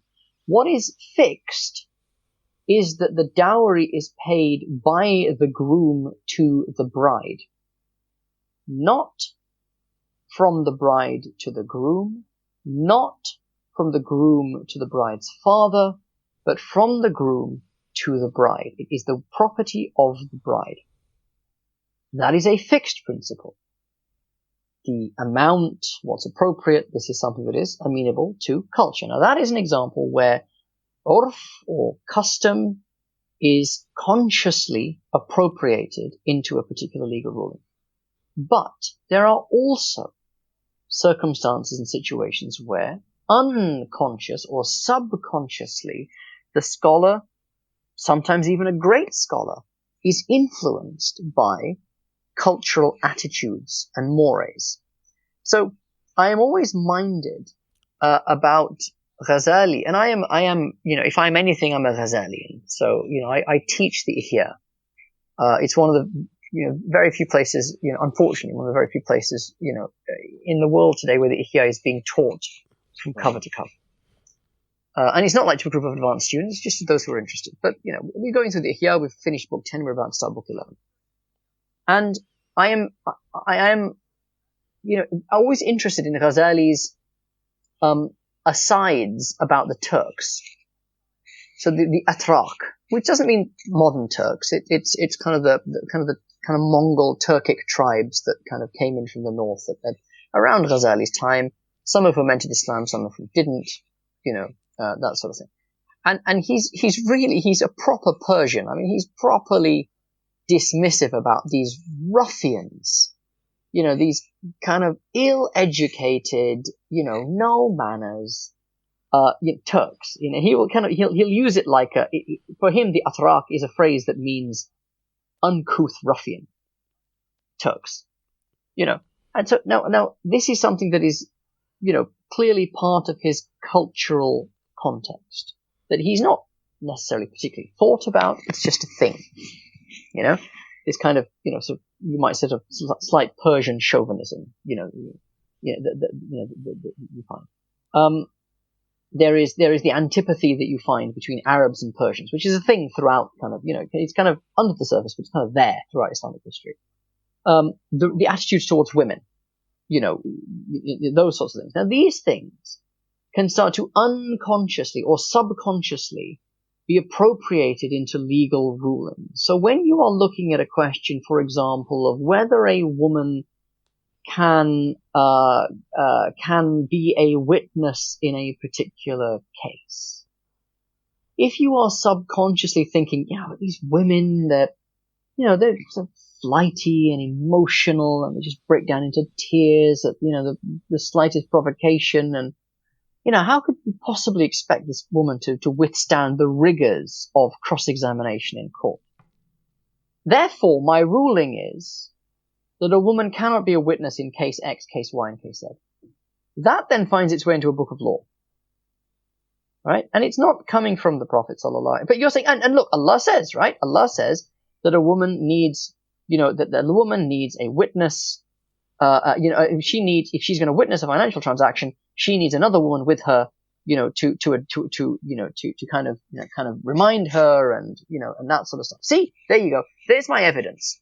And therefore, this is my ruling, and my ruling is now sound because it is backed up by Quran. To which a person in our day and age might say, but Allah doesn't accept the witness of one man either. In those sorts of cases, you need two men. Why do you need two men to witness a financial transaction and not one man? What on earth was that woman doing by herself if she and a single woman and a single man are the witness of a transaction between two males? What on earth was that woman doing there in the first place by herself without any other women around her? And, so you can look at it, you can look at the Quranic verse in a very different way and have a different understanding of, women and the relationship between men and women and come to a different ruling. Now, there is a situation where subconsciously that scholar from 700 years ago is affected by their cultural moment, and it has worked its way into their decisions and rulings and so forth. But in exactly the same way, and this is what we're great at finding these things in people 300 years ago and 500 years ago. We're rubbish at doing it for ourselves. We're actually looking at our own circumstance and our own situation and saying, how am I affected subconsciously by my cultural moment? All right? In terms of what I have imbibed subconsciously from the culture around me, and that colors my judgment of things. So this is inevitable. Now, this is one of the reasons, by the way, that usul al-fiqh, the principles of law, fundamentally comes down to language. Because the scholars have said, of all the frameworks that we could use, that we could erect to kind of control and systematize how law is derived, what is the one that is least prone to bias? Well, the literal meanings of words, the designations, the designations of words. So that's the ilm al-wada. So what meaning is attached to what word, and how many meanings are attached to that word, and what are the ways in which it can be understood, and so forth. That's probably the safest approach to take in terms of how we go about deriving law. That's the one that is least prone to unconscious bias. But there is always going to be a bias. And when we look at our tradition, I see these things. I was talking about Ghazali before. Others had the same thing. The example that you mentioned as well, and you read the ruling, why go so far? I remember, a woman, we were at a particular, conference, not conference, but like a session or whatever. And it was with a particular Ghazalian scholar, a lovely chap, Palestinian chap. He's actually the head of the Al-Quds University in Palestine. In Jerusalem, he had come down, lovely, really lovely guy. He was talking about Ghazali. So towards the end, coming to a break, this woman, one of the ladies stands up and she says, Sheikh, I have a question. Ghazali was this very erudite, so wise, he was so intellectual, etc., etc. How could such a person of such elevated morals, of such intellect, condone an institution as despicable and as heinous as slavery? And the Sheikh is just, he was just, whoa, he didn't know what to say. And he said, look, the thing is, we don't agree with slavery. And he kind of left it at that. And he didn't say anything about Ghazali's position on slavery. That Ghazali, did Ghazali condone slavery? No, but slavery was just part of the society in which they live. Anyone interested in that topic? Before I open up this can of worms, Professor Jonathan Brown has the book that you need to read. It's literally called Slavery in Islam, and it is the best treatment of this topic. So go find yourself the book and spend a good few hours. It's a long book. Spend a good few hours reading it. It'll give you a very good understanding. But the question that she's asking, what is she assuming? And I spoke to her in the break, actually. And I said, look, were you, Assalamu alaikum, my name is so-and-so, how are you, da-da-da. Were you satisfied with the answer the Sheikh gave you? No. I said, okay, do you want to talk about it a bit more? She said, yeah, okay. And she and I had a long discussion about it. And at the end of it, she said, okay, I get it now. I understand. It was just, you had to be there. Was in a nutshell my answer to the question. You had to be there.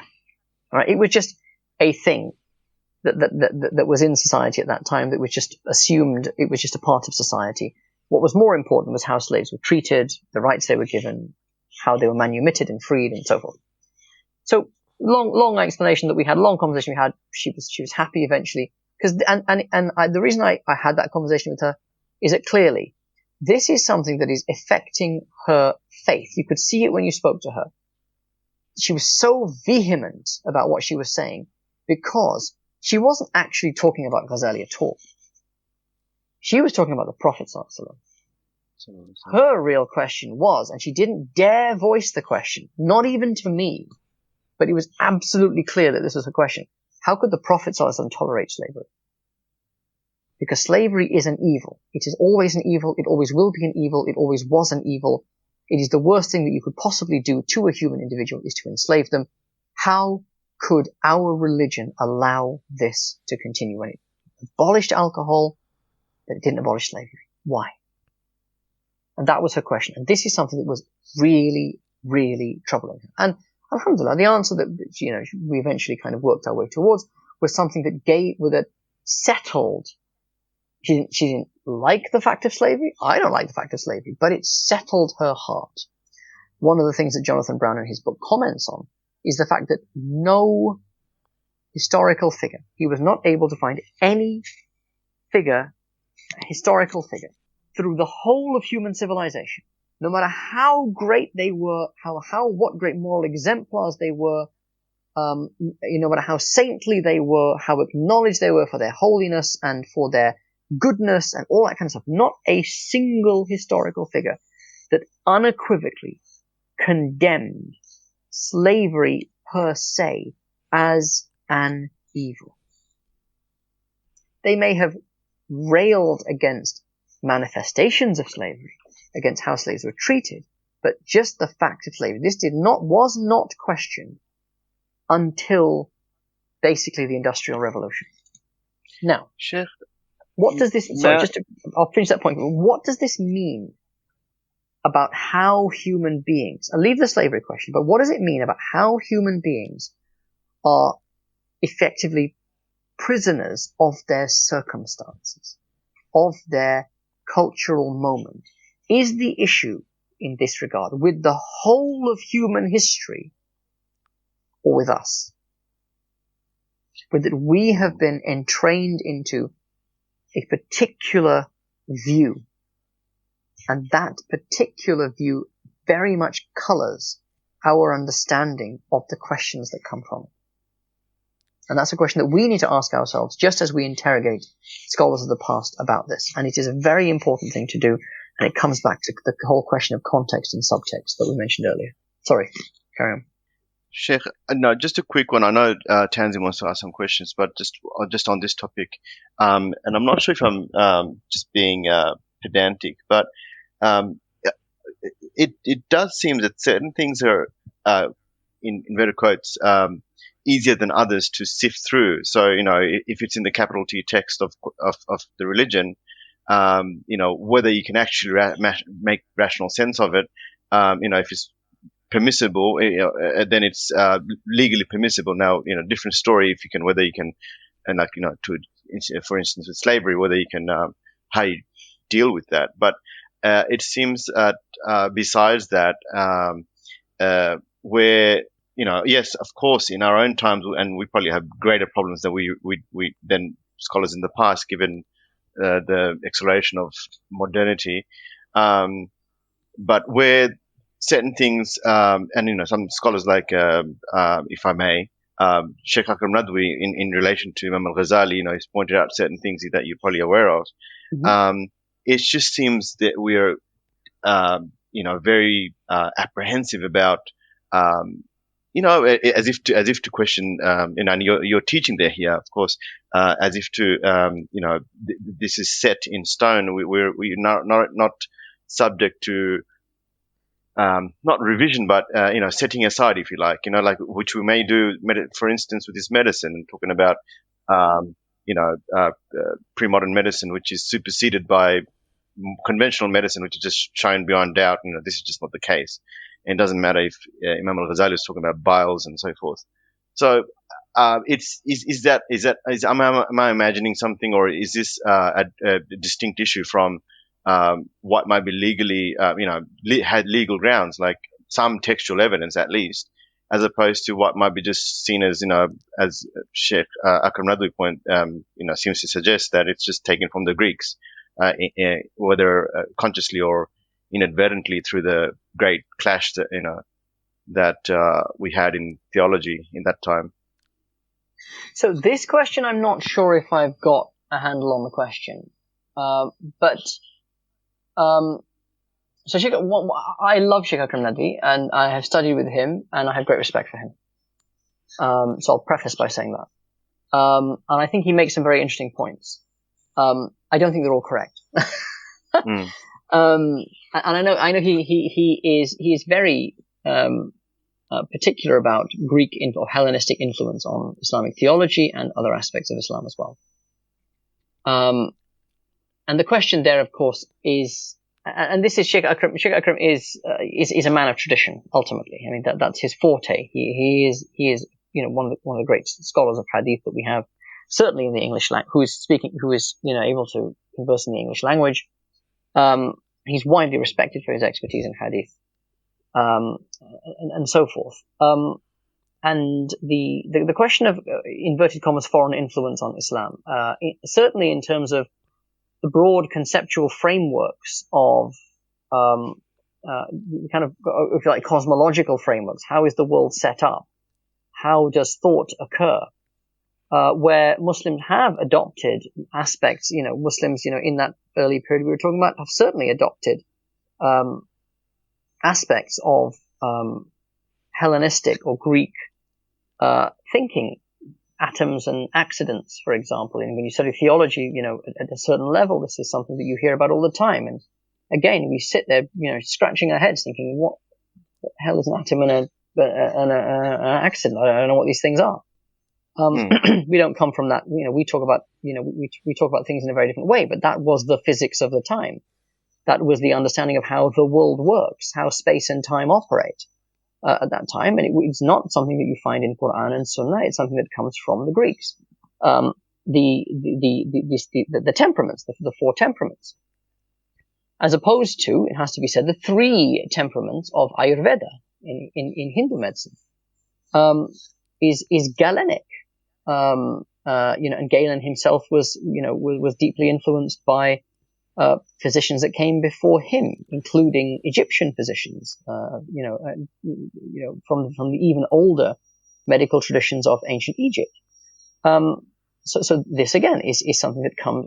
That's why I sometimes say that prophetic medicine isn't, it's not what you think it is. The Prophet ﷺ, there are prescriptions in hadith, and I think Shaykh Akram comments on this as well, that there are prescriptions in hadith about certain things. There's a Kitab al-Tib in Sahih Bukhari, for example, where which is largely, to be honest, dietary advice. Almost by and large, the Prophet ﷺ is talking about diet. But those hadith were then incorporated into a framework of Greek medicine to produce kind of a uniquely Islamic variant that was then developed by people like Ibn Sina and so forth. So the idea of these frameworks, cognitive and emotional frameworks that we inhabit simply by being inhabitants of the 21st century, or simply by existing within a Western culture, that we completely take for granted and do not even examine, forget interrogate and forget critique. This is a feature of every moment in history. This has been the case, right? I would suggest that it is important to be aware of some of those unspoken assumptions. So, for example, that capitalism, that is to say, an economy in which wealth is concentrated in individuals, is a superior economic model to a model in which wealth is distributed among members of society in a different way. That a democracy, for example, is an ideal system of political representation. These are things that most of us take for granted. And then we look at the past through that lens. Now, it's okay to take it for granted, because that's the society in which we live in. But when you start to hold the past to account on the basis of what is the moment that you happen to live in, this is where you run into problems. So I think Sheikh Abdul Hakim Murad said it very pithily once. He said that the 20th century, the values of the 20th century do not have the right of abrogation over law and scripture. So that was a very pithy way of saying, well, what I'm trying to say. We need to examine our own context, just as and if you understand your own context, you will understand that all those who came before you were operating within a context. So you'll get two types of people. There'll be the type of person that says, well, there's like this sister that I was talking about. So, well, this is obviously wrong, and this is obviously right. So why did the Muslims of the past do something that was so obviously wrong? Okay? The other way that this works is the scholars of the past, my scholars, could do no wrong. And if they said this, that means that what we are doing, all of us are doing, must be wrong, because it's opposite to what that scholar said. Now, actually, a proper understanding of tradition, a living understanding of tradition, threads the needle between those two, and says that we take the wisdom of those who came before us, we take their methods that they developed over hundreds of years, we take their conclusions, but at the same time we understand that they were operating within a context. And we take that context on board as relevant to what they were saying. We understand that what they are saying has a subtext that is based on subconscious values and mores that they may have been operating without perhaps necessarily questioning. We consider all of that in considering how to apply their insights, their wisdom, their brilliance, and their guidance to our context, our subtext, and our moment.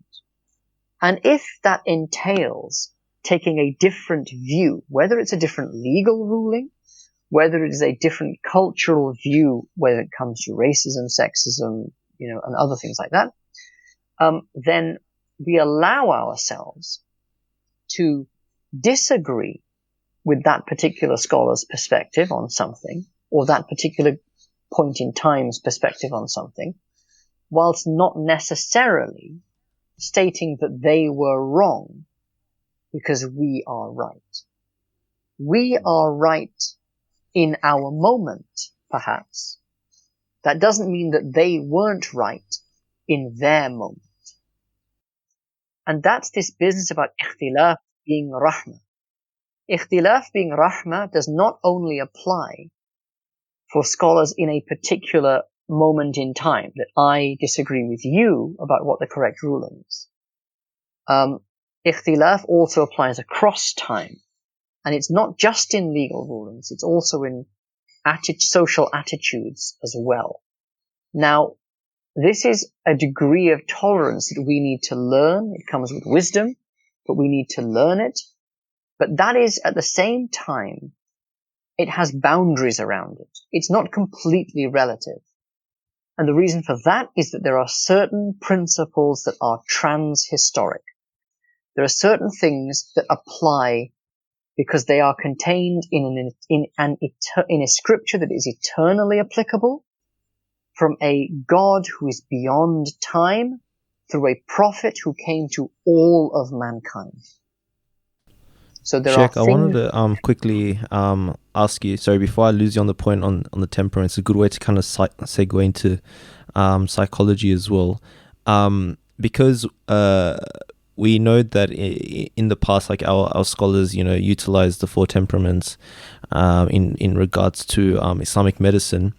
And I guess you can say that at times in today's day and age, in terms of like the field that you're specifically in and your expertise is in, they may, I don't know if they do, but it seems like from my kind of limited, because I did like 2 subjects on psychology at university, it doesn't seem like there's much of an emphasis on the 4 temperaments. For example, there's personality tests, etc., etc.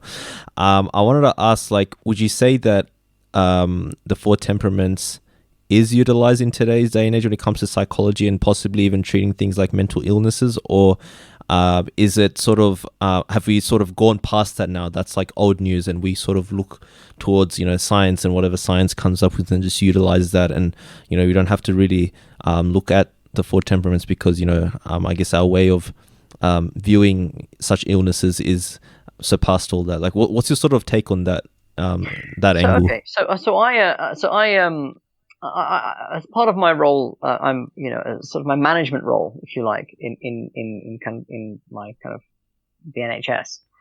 We get to go occasionally on these kind of sort of team working courses and leadership, team leadership, senior team leadership courses and all that kind of guff. And so we had this whole day, out, and the first thing we had to do was this sort of personality test, basically, to determine what type of person we were in a team. Anyhow, so we do all this thing. The lady comes, does does the various, taking us through it now. She's going through each of our tests, and she's pointing out these different models, these different models of, how you run a team and that sort of stuff. And they're dominant and collaborative and whatever. And she's explaining what each of them are. And I kind of went, oh, so you mean choleric, sanguine, phlegmatic, and melancholic? And she went, oh, yeah. I said, right, okay. And some of the others were looking at me like, you what now? And I said, don't worry. It's only 2,500 years old. So in terms of psychology more broadly, I think temperaments play a huge role. So the Myers-Briggs, which is a kind of the personality kind of thing that you do, if you're going for kind of sometimes these kind of high-powered positions, and sometimes not even high-powered positions, but you're going for jobs and stuff, so they want to know how well you're going to work in the team, blah, blah, blah. They'll make you do a Myers-Briggs personality. That is just straight out, your dominant and subdominant temperaments, basically.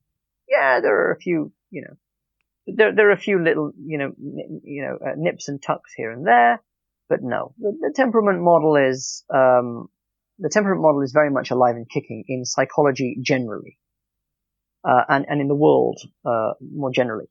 Now, clinical psychology is a different question. Right, so clinical psychology is a different question. It doesn't really come up that much in clinical psychology, which is very interesting, but probably relates more to the way in which clinical psychology is done, which is very sort of solution focused, very much focused on the thoughts that are causing you trouble, how they link to emotion. So CBT and so forth is very much linked to that sort of idea. And although you could bring temperamental aspects into it, it tends not to be in a hurry, which I think is unfortunate, because I think the reason that our dear Ustad Ishaq's course is so popular is because it really, it rings true when you do it, and you kind of go, oh, right. Oh, that's why I am the way I am. Oh, it's because I have a choleric temperament. Oh, I see. I get it now. And lots of people have that kind of light bulb moment where they kind of go, oh, right. Now, this temperament model has endured, it was there before Islam. It was there through Islam, and the Muslims really developed it in terms of, their understanding of things like medicine and so forth. It's continued in the Western world in different forms and so forth. It's no longer applicable in modern medicine, and so forth. It's not taught anymore in medicine, which again probably has more to do with the fact of the reductivity of medicine. So the fact that medicine is very reductive. It's about finding the micro damage and building from there, rather than looking at the person holistically. I think it is very much there under the surface. And the reason any idea that endures for a long time endures not because of a slavish devotion to the past, but it endures because it's got a kernel of truth to it. That robustness comes from being at some level, true, or accurately descriptive of reality, which is another way of saying true. And that model is endured because because there is a truth to it. Now, 4 elements, not so much, right? But we can forgive them the 4 elements, but these things endure because they ring true. Medicine is moving more in that direction. It probably will never get to the point of reintroducing the temperaments to medicine, but there is much more a view of the body as the way it is interconnected, the master systems that control the human body, the immunology. I mean, the one thing that we know very, very little about is the immune system, and the absolutely central role that the immune system plays in many, many, many different aspects of health and disease. the endocrine system, which we know a lot more about, the nervous system, which permeates the entire body.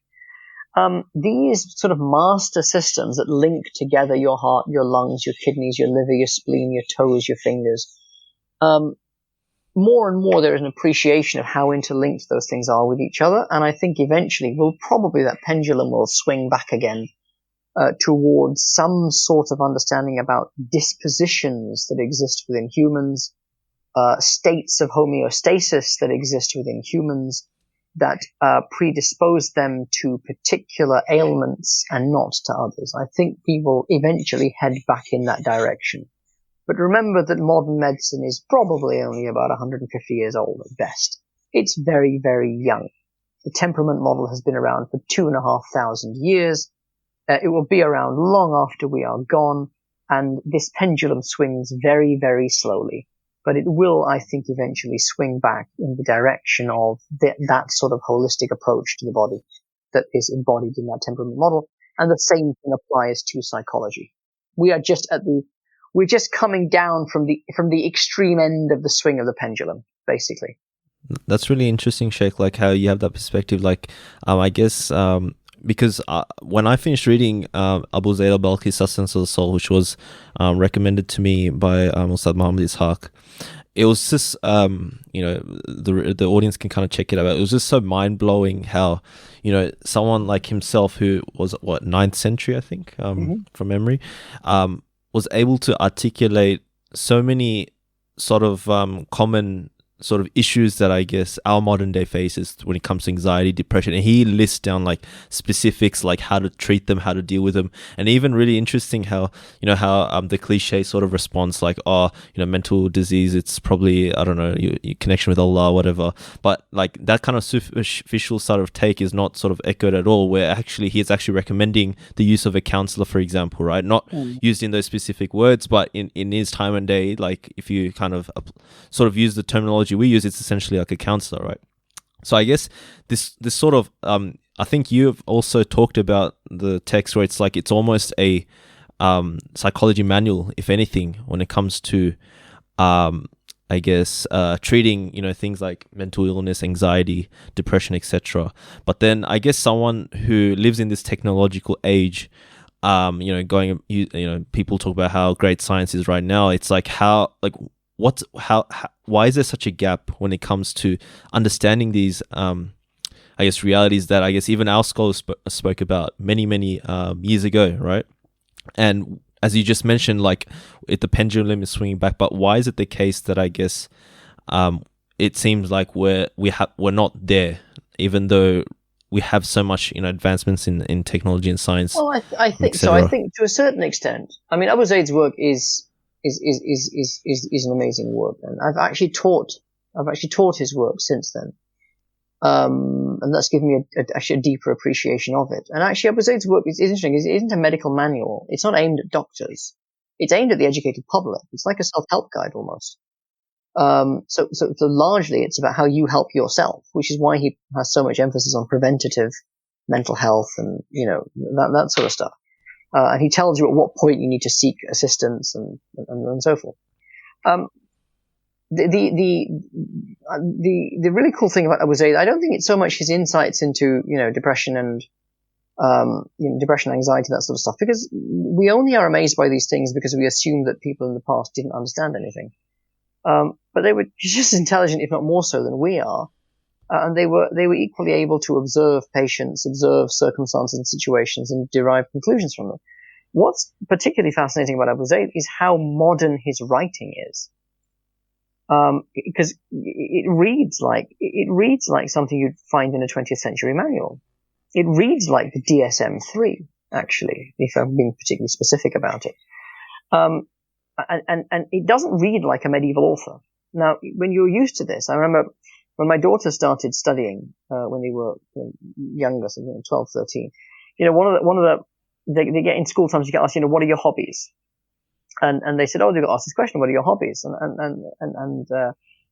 they said, I said, what did you say? They said, one of our hobbies is studying about Islam. And they went, okay, fine. I said, you should have told them that one of your hobbies is reading what did I say? Reading medieval manuscripts. And what? I said, well, that's what you're doing. You are studying a medieval manuscript. Yeah. That's what the study of Islam is. You're studying medieval works. And medieval authors wrote in a particular way. They had a style of writing. And Abu Zayd doesn't write like that. He writes in a very modern way. And that's what I always found quite fascinating about him. But in answer to the other question, why have we moved away from this? Why has the pendulum swung at all? Why is there a need to move back towards it? And I think this comes down to, not to put too fine a point on it, but the invention of the microscope, basically. So the idea that you could peer closer and closer and closer and view the human in more and more and more detail is what very much fueled the idea of a reductionist approach. And the reductionist thesis has a lot going for it. Our entire modern world is constructed on the back of reductionism. Reductionism meaning, if you can get down to the building blocks of everything, then you can kind of scale up from there. So it's Lego. You start with the building blocks and you can pretty much build whatever you like with those building blocks. What you've got to do is identify the building blocks and how the building blocks fit together. That's what reductionism is. And it has been extraordinarily successful. It has fueled the modern world. It has fueled technology in the way that technology works. We understand chemistry, molecular building blocks. We understand that salt is sodium and chloride, an atom of sodium and an atom of chloride coming together, sharing an electron, lending an electron, however it works, to create an ionic bond to form salt, right? And things like this. We understand the body at cellular level. We can peer into it. You can look at a living cell, and how that living cell is actually functioning in real time. This was inevitably going to lead to a less holistic and more reductionist approach. And look, let's be honest, for temperaments and Ibn Sina and what have you, from a purely health perspective, I'd much prefer to live in this time of human history than any other time of human history. I have the most chances to live a long and happy and productive life because of modern medicine than in any other point in human history. So let's not, I'm not a Luddite who kind of go, oh, things were much better back in the 13th century. They really weren't from a health perspective. That doesn't mean that we've grasped the whole thing. Hence, I talk about this idea about holistic systems, which we understand in a very different way.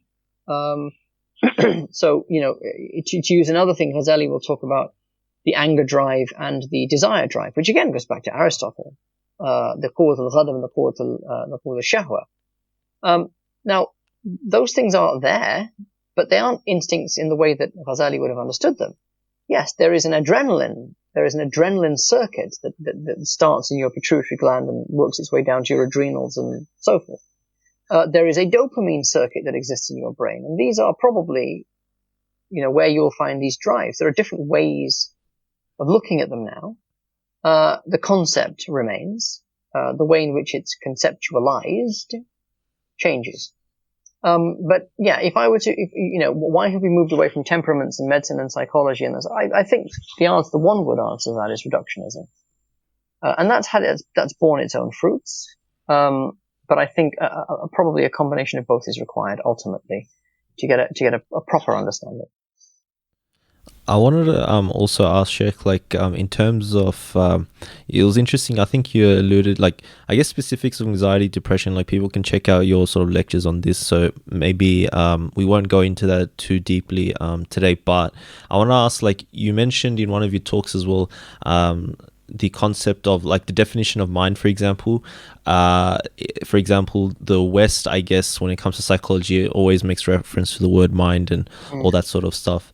And I guess from I can't recall, but I don't think Abu Zayd al-Balkhi uses words like the mind. It's more he uses nafs. Okay. He doesn't even really use ruh that much. Nafs is the word he uses narrowly.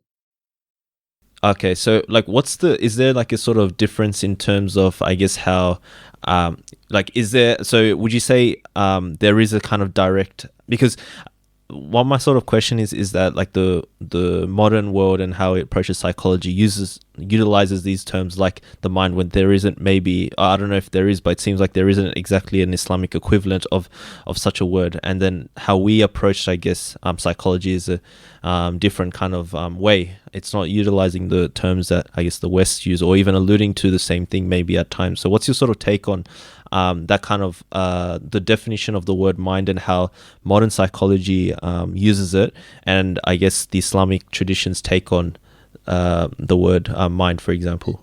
How long have you got? Okay, in brief. So mind is a contentious subject, even its definition in the West. Certainly, it is a less religiously loaded and therefore value loaded word for soul. But even the word soul has whether in a Western concept or an Islamic one, has a number of different senses to that word. There is the idea that we all have, because it is the primary human truth, which is subjective self-awareness. All right? The I. All right? Now, what is the word for I in English? Mind is a pretty good approximation. Self is another approximation. Soul, kinda. What about in Arabic? Well, the Quranic word is nafs, actually. The Quranic word is nafs. The word nafs has been later on appropriated. So Allah talks about the nafsul mutma'inna. He talks about anfusakum, you yourselves. Ya ayyatuha nafsul mutma'inna. Inna nafsa la'ammaratun bis-su. Right? There are different senses of the way Allah uses the word nafs in Arabic. In Sufi thought, nafs specifically refers to the instinctual urges, or the lower self, the nafs al-ammara bis-su. But the word nafs in the Quran is also used to mean you. Ya ayyatuha nafsul mutma'inna, the nafs is addressed. Oh, you, soul at peace, return to your Lord. Oh, you who is at peace, return to your Lord. Alright?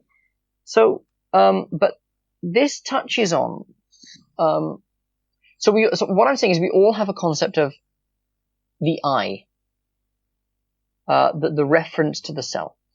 Whether we use the word mind, now there's a principle in Islamic sort of thought generally, إذا عرف المعاني فلا مشاحة بالأسامي.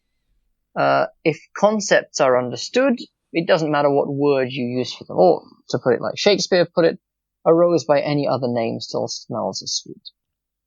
So we all have, every culture, every individual human has the concept of the I, the subjective self, the thing that is experiencing the world, that is experiencing life. Whether you call that mind, whether you call it soul, whether you call it nafs, whether you call it ruh, is largely irrelevant. And from a Ghazalian perspective, nafs, aql, ruh, qalb, all relate to different aspects of the I. And there isn't really a word for I, that is, or a term, I should say, that is kind of in use. Now, that's general, that's kind of the specific question. Where does mind come from? That's whether how long have you got? But, I have my thoughts on that. But this points to something that is important in all of the Islamic sciences. In order to allow a dialogue with Western thought, you require a translational framework. That is to say, certain concepts and ideas are discussed in the classical Islamic tradition, Those concepts and ideas are also discussed in a Western tradition, in the modern Western philosophical or intellectual traditions. What you need is to be able to translate those traditions so that they can talk to each other. All right? So if you like,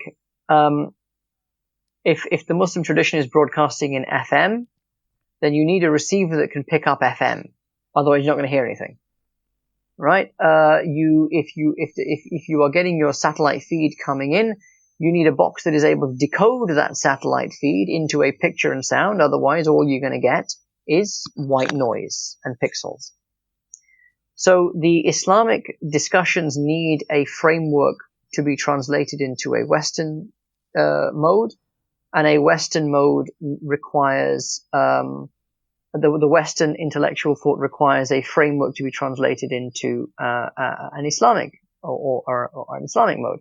So I remember I was talking once to, we were having a kind of a high-level discussion in theology with a scholar, a brilliant theologian from the Arab world, Shaykh Said Fouda, who is probably, really the theologian that has engaged the most with the Western intellectual tradition of all the sort of modern Arab-speaking theologians. And he was talking, he's talking about something in Arabic, and he starts talking about what is it talking about? Nazariyatul Khayyat. No, Nazariyatul Akhyat. And I'm like, what? What is he talking about? I've never heard this phrase before. And then eventually the penny dropped and I realized he was talking about string theory. Now, string theory, for those of you who are not complete and total nerds, is where modern physics meets theology. So it's the theology of physicists. And it's a high level sort of theory in kind of theoretical physics that cannot possibly be proven, but if it is true would explain like everything in the universe, basically. So it's a big thing. String theory. It's called string theory for reasons. Don't get into it. It's just called string theory. Take my word for it. Now, this idea, this very complex idea in cutting edge modern theoretical physics, it's translated into Arabic literally as the theory of strings. Okay?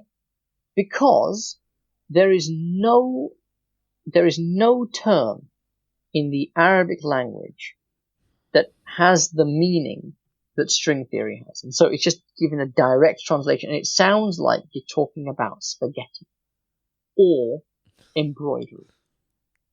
Right? Nazariyatul Akhyat, could just as easily mean the theory of embroidery. Alright? But it is translated in this way because there is no other way of saying it in Arabic. Now that is from English to Arabic, but the same sort of thing applies from the Western intellectual tradition into to the Islamic intellectual tradition. You need a way for these things to talk to each other. And this is very much the case in psychology as well.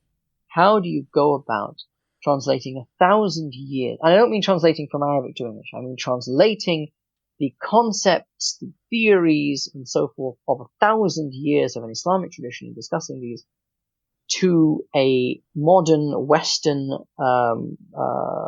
discussions about which involve, psychodynamic theory and psychoanalytics and, bioethics and all sorts of stuff. How do you bring them across?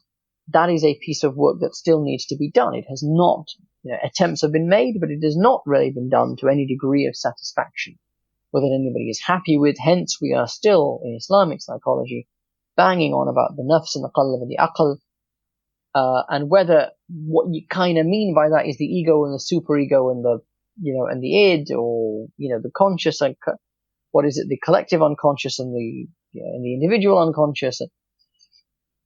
These terms are not easily translatable. You cannot find one-to-one parallels because the systems of understanding the human are so different.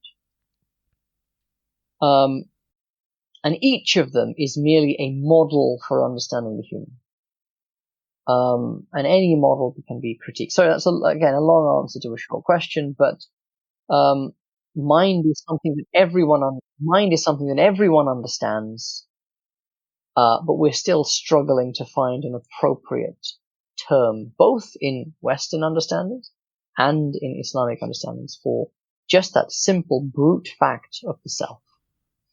Yeah, I guess that's a jobs that we have to sort of encounter in this day and age. And I know we've taken a bit over your time. I don't know how much longer you have, but I won't keep you for too long, inshallah. I know it's a bit late in where you're at now, I think. But I want to ask like one or two quick questions before we wrap up, because what you just mentioned, there's a whole like another discussion we can go down on. But I had this is just out of curiosity from reading Abu Zayd al-Balkhi's text, is that towards the end he actually mentions the use of astrology, if I recall. Okay, yeah. What's your sort of take on that? Because I guess, like, as Islamic ruling is like you don't use astrology, stay away from it. But then he's actually telling you to. I can't remember specifically, but I think he said engaging in it or something like that to that effect. Yeah. What's your sort of? I wanted to ask I wanted to ask this question to someone. I feel like you're the perfect person to ask this question, so I wanted to get your response on that. You want to get me into trouble, yeah? Okay, fine. Actually, in Shedding Light on the Dawn, I have a little section on astronomy in the Muslim world. It's like an appendix, and I mention, I think, astrology in that. So astrology was not really considered separate from astronomy for most of human history, even up to and including the time of Isaac Newton. They were very much considered. So one is ahkamun nujum, which is basically here means the effect of the stars on the planet, and that's what we translate as astrology. Ghazali, for example, talks about astrology as distinct from the measurement of time and the measurement of place. So astronomy, ilm al-mawaqit or ilm al-tawqit, which is classical astronomy, was about measuring location and time using the positions of the celestial bodies. All right, so that's your qibla and your prayer times. Ilm ahkam al-nujum was about trying to determine, for example, where the best place to plant your crops, or where the best place to plant the crops, or what the best time to plant your crops would be, or where was the best place to situate the city of Baghdad, which was, by the way, determined by astrology, and things like that. Now, these were both considered sciences in the ancient world, in the medieval world, and across. It's very interesting that, and I was talking before about the temperaments have endured, and the idea of the temperaments has endured across time and across place as well. Interestingly, so have both astronomy and astrology. So you look at Central American civilizations, you look at Far Eastern civilizations, they all have this idea that there is an astronomy and there's an astrology, and both of them have something to say. In modern times, astrology is a joke. And astronomy is less about position, global position, as it is about understanding the universe. And that is very much because of, I would say it comes down to one reason. And that one reason is that we have moved from a geocentric view of the universe to a heliocentric and then to a kind of non-centric view of the universe. We recognize now that the celestial spheres do not exist. The stars do not orbit the Earth, and neither does the sun or the moon. They are not linked to the Earth. They are not linked to each other. The constellations, the stars that make up different constellations may be in different galaxies. They may be so far away from each other that it's effectively they are infinitely away from they're infinitely far apart from each other. They have absolutely no relationship to each other whatsoever. But in a geocentric system, that is to say the Earth is the center and everything goes around the Earth, then there are manifest patterns that humans have detected and have measured throughout human history. And those patterns do seem to correlate to events on Earth. The most famous example of this in England is Halley's Comet. So it's a comet that comes by the Earth it's a very visible comet, comes by the Earth every, I think it is 80 odd years, something like that. And it was present at the Battle of Hastings, which is a very important event in English history. But the idea that idea is comprehensible. When you have a geocentric system, the idea that the stars exert an effect on the Earth is just as plausible as the idea that the wind exerts an effect on crops, or that the sun does. The only question is, from an Islamic theological perspective, is it was so obvious to people living in that geocentric system that the stars exert an effect on the Earth, that the theologians were concerned that people would think that the stars exerted an effect independently of the divine. All right. Now this is kind of important to get. So, why is there a problem with astrology religiously? Right? Why isn't there a problem with the study? Why do we not theologically have a problem with gravity? Right? Why do I not have a problem with saying that if I drop my pen, it falls to the earth because of the gravitational effect? Right? Why is that not considered theologically problematic? Right? But if I say that the stars have an effect, that is considered theologically problematic. And the reason is that, well, firstly, gravity wasn't a thing. But if you were to look at, okay, let's take the idea that water, when you irrigate a field, crops grow. When it rains, the crops grow. Therefore, the water has caused the crops to grow. Why is this theologically problematic? Yes. Because theologically, Allah causes the crops to grow. Water merely happens to be there as He does it. And so you have this idea, there is a concern about believing that other things have an effect independently of God. This is a very, it still is actually a very significant theological concern to move people away from belief in the effectiveness of means and away, therefore, from belief in the effectiveness, the sole efficacy of the divine.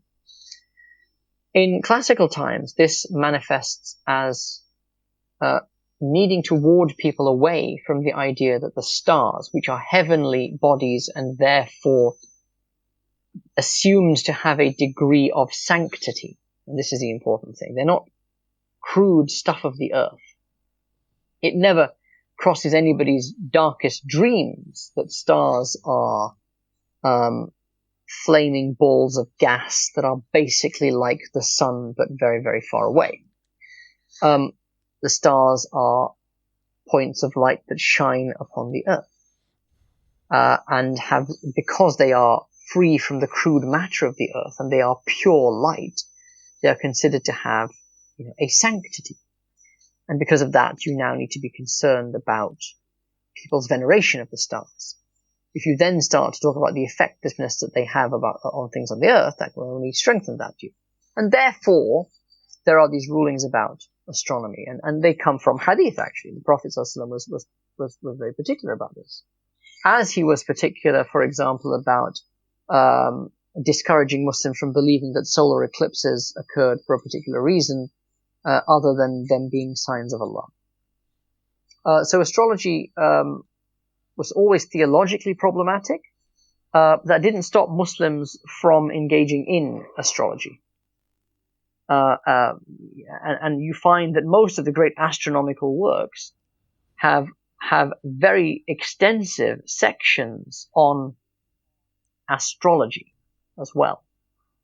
largely which relate to practical things about when is the best time to plant your crops and that sort of stuff. But there are other elements to it as well.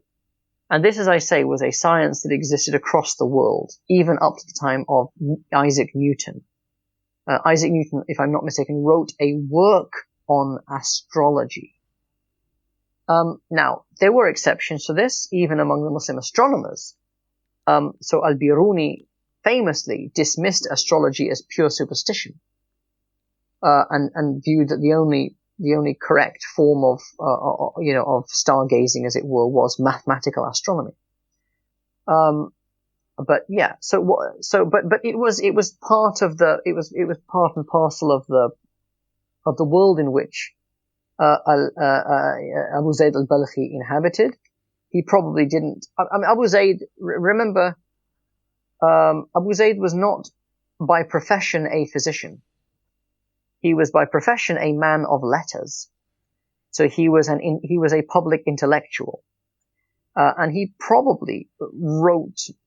He wrote works on theology. He wrote works on geology. In fact, the thing he's most famous for is his work on geology, actually. And he may well, I think he probably did actually write a book on astrology as well. But this was part of the kind of the knowledge inheritance of the time. And the reason it was problematic from a Muslim perspective was this idea that stars have an independent efficacy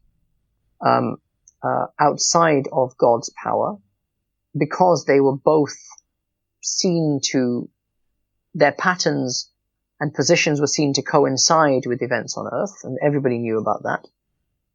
But also because they were these kind of, points of light up in the heavens, untouchable, and had this degree of transcendence. And there was always the concern that people would start to venerate them in some way.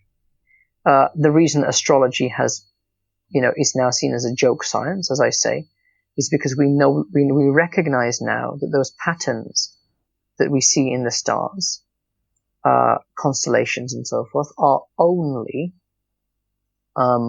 patterns that we ourselves have made up. They don't have an objective reality out there in the universe. But we only know this because we have realized that we do not exist in a geocentric universe, a universe where the Earth is the center.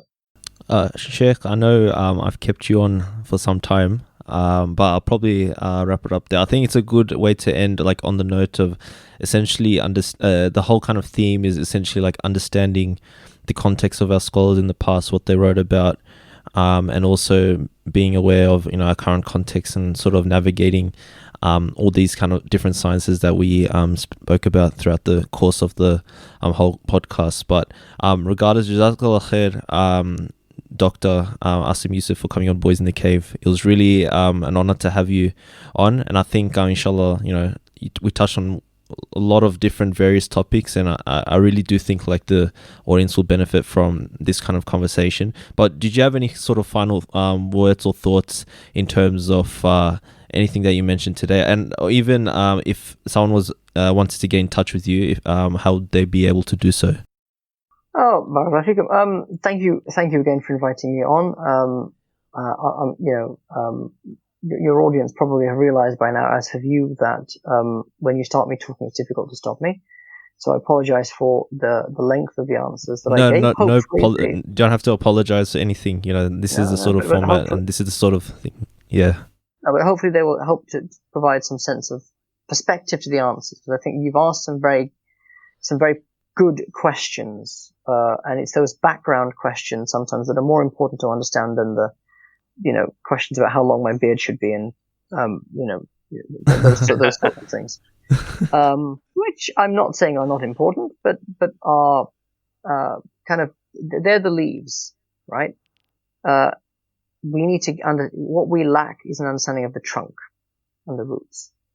And I think that's going to be my sort of final nasiha. If anyone actually makes it this far into the podcast, of course, my final nasiha is that all the stuff that we've spoken about is great and it's good and it's really important to understand. But don't forget why you are here.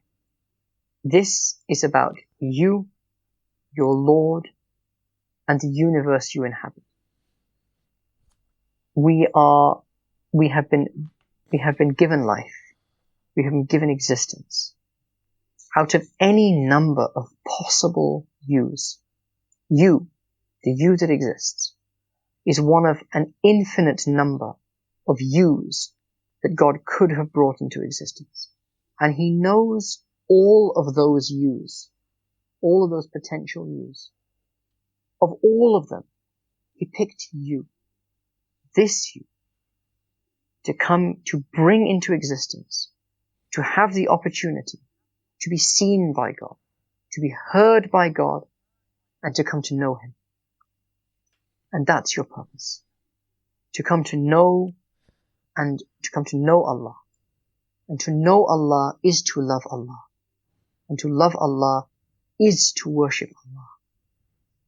Because the nature of God is such that if you know Him, you cannot but love Him.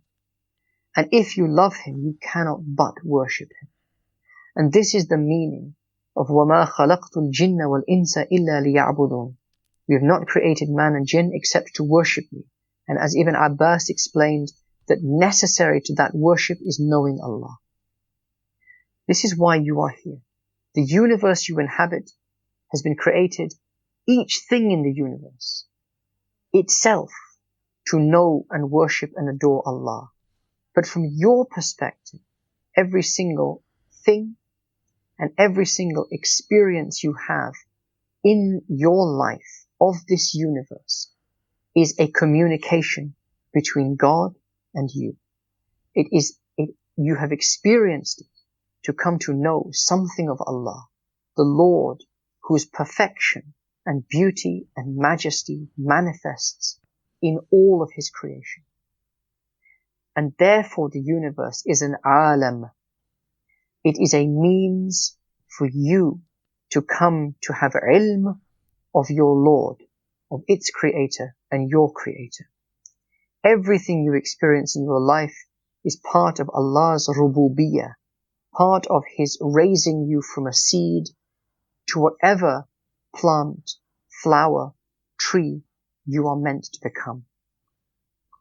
And therefore let everything that you do be an act of ubudiyyah, of turning to Him with humility, with thankfulness, with devotion, with awe, and with love.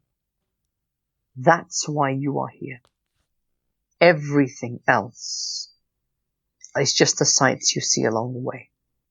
وآخر دعوانا أن الحمد لله رب العالمين وصلى الله على سيدنا ومولانا محمد وعلى آله وصحبه وسلم تسليما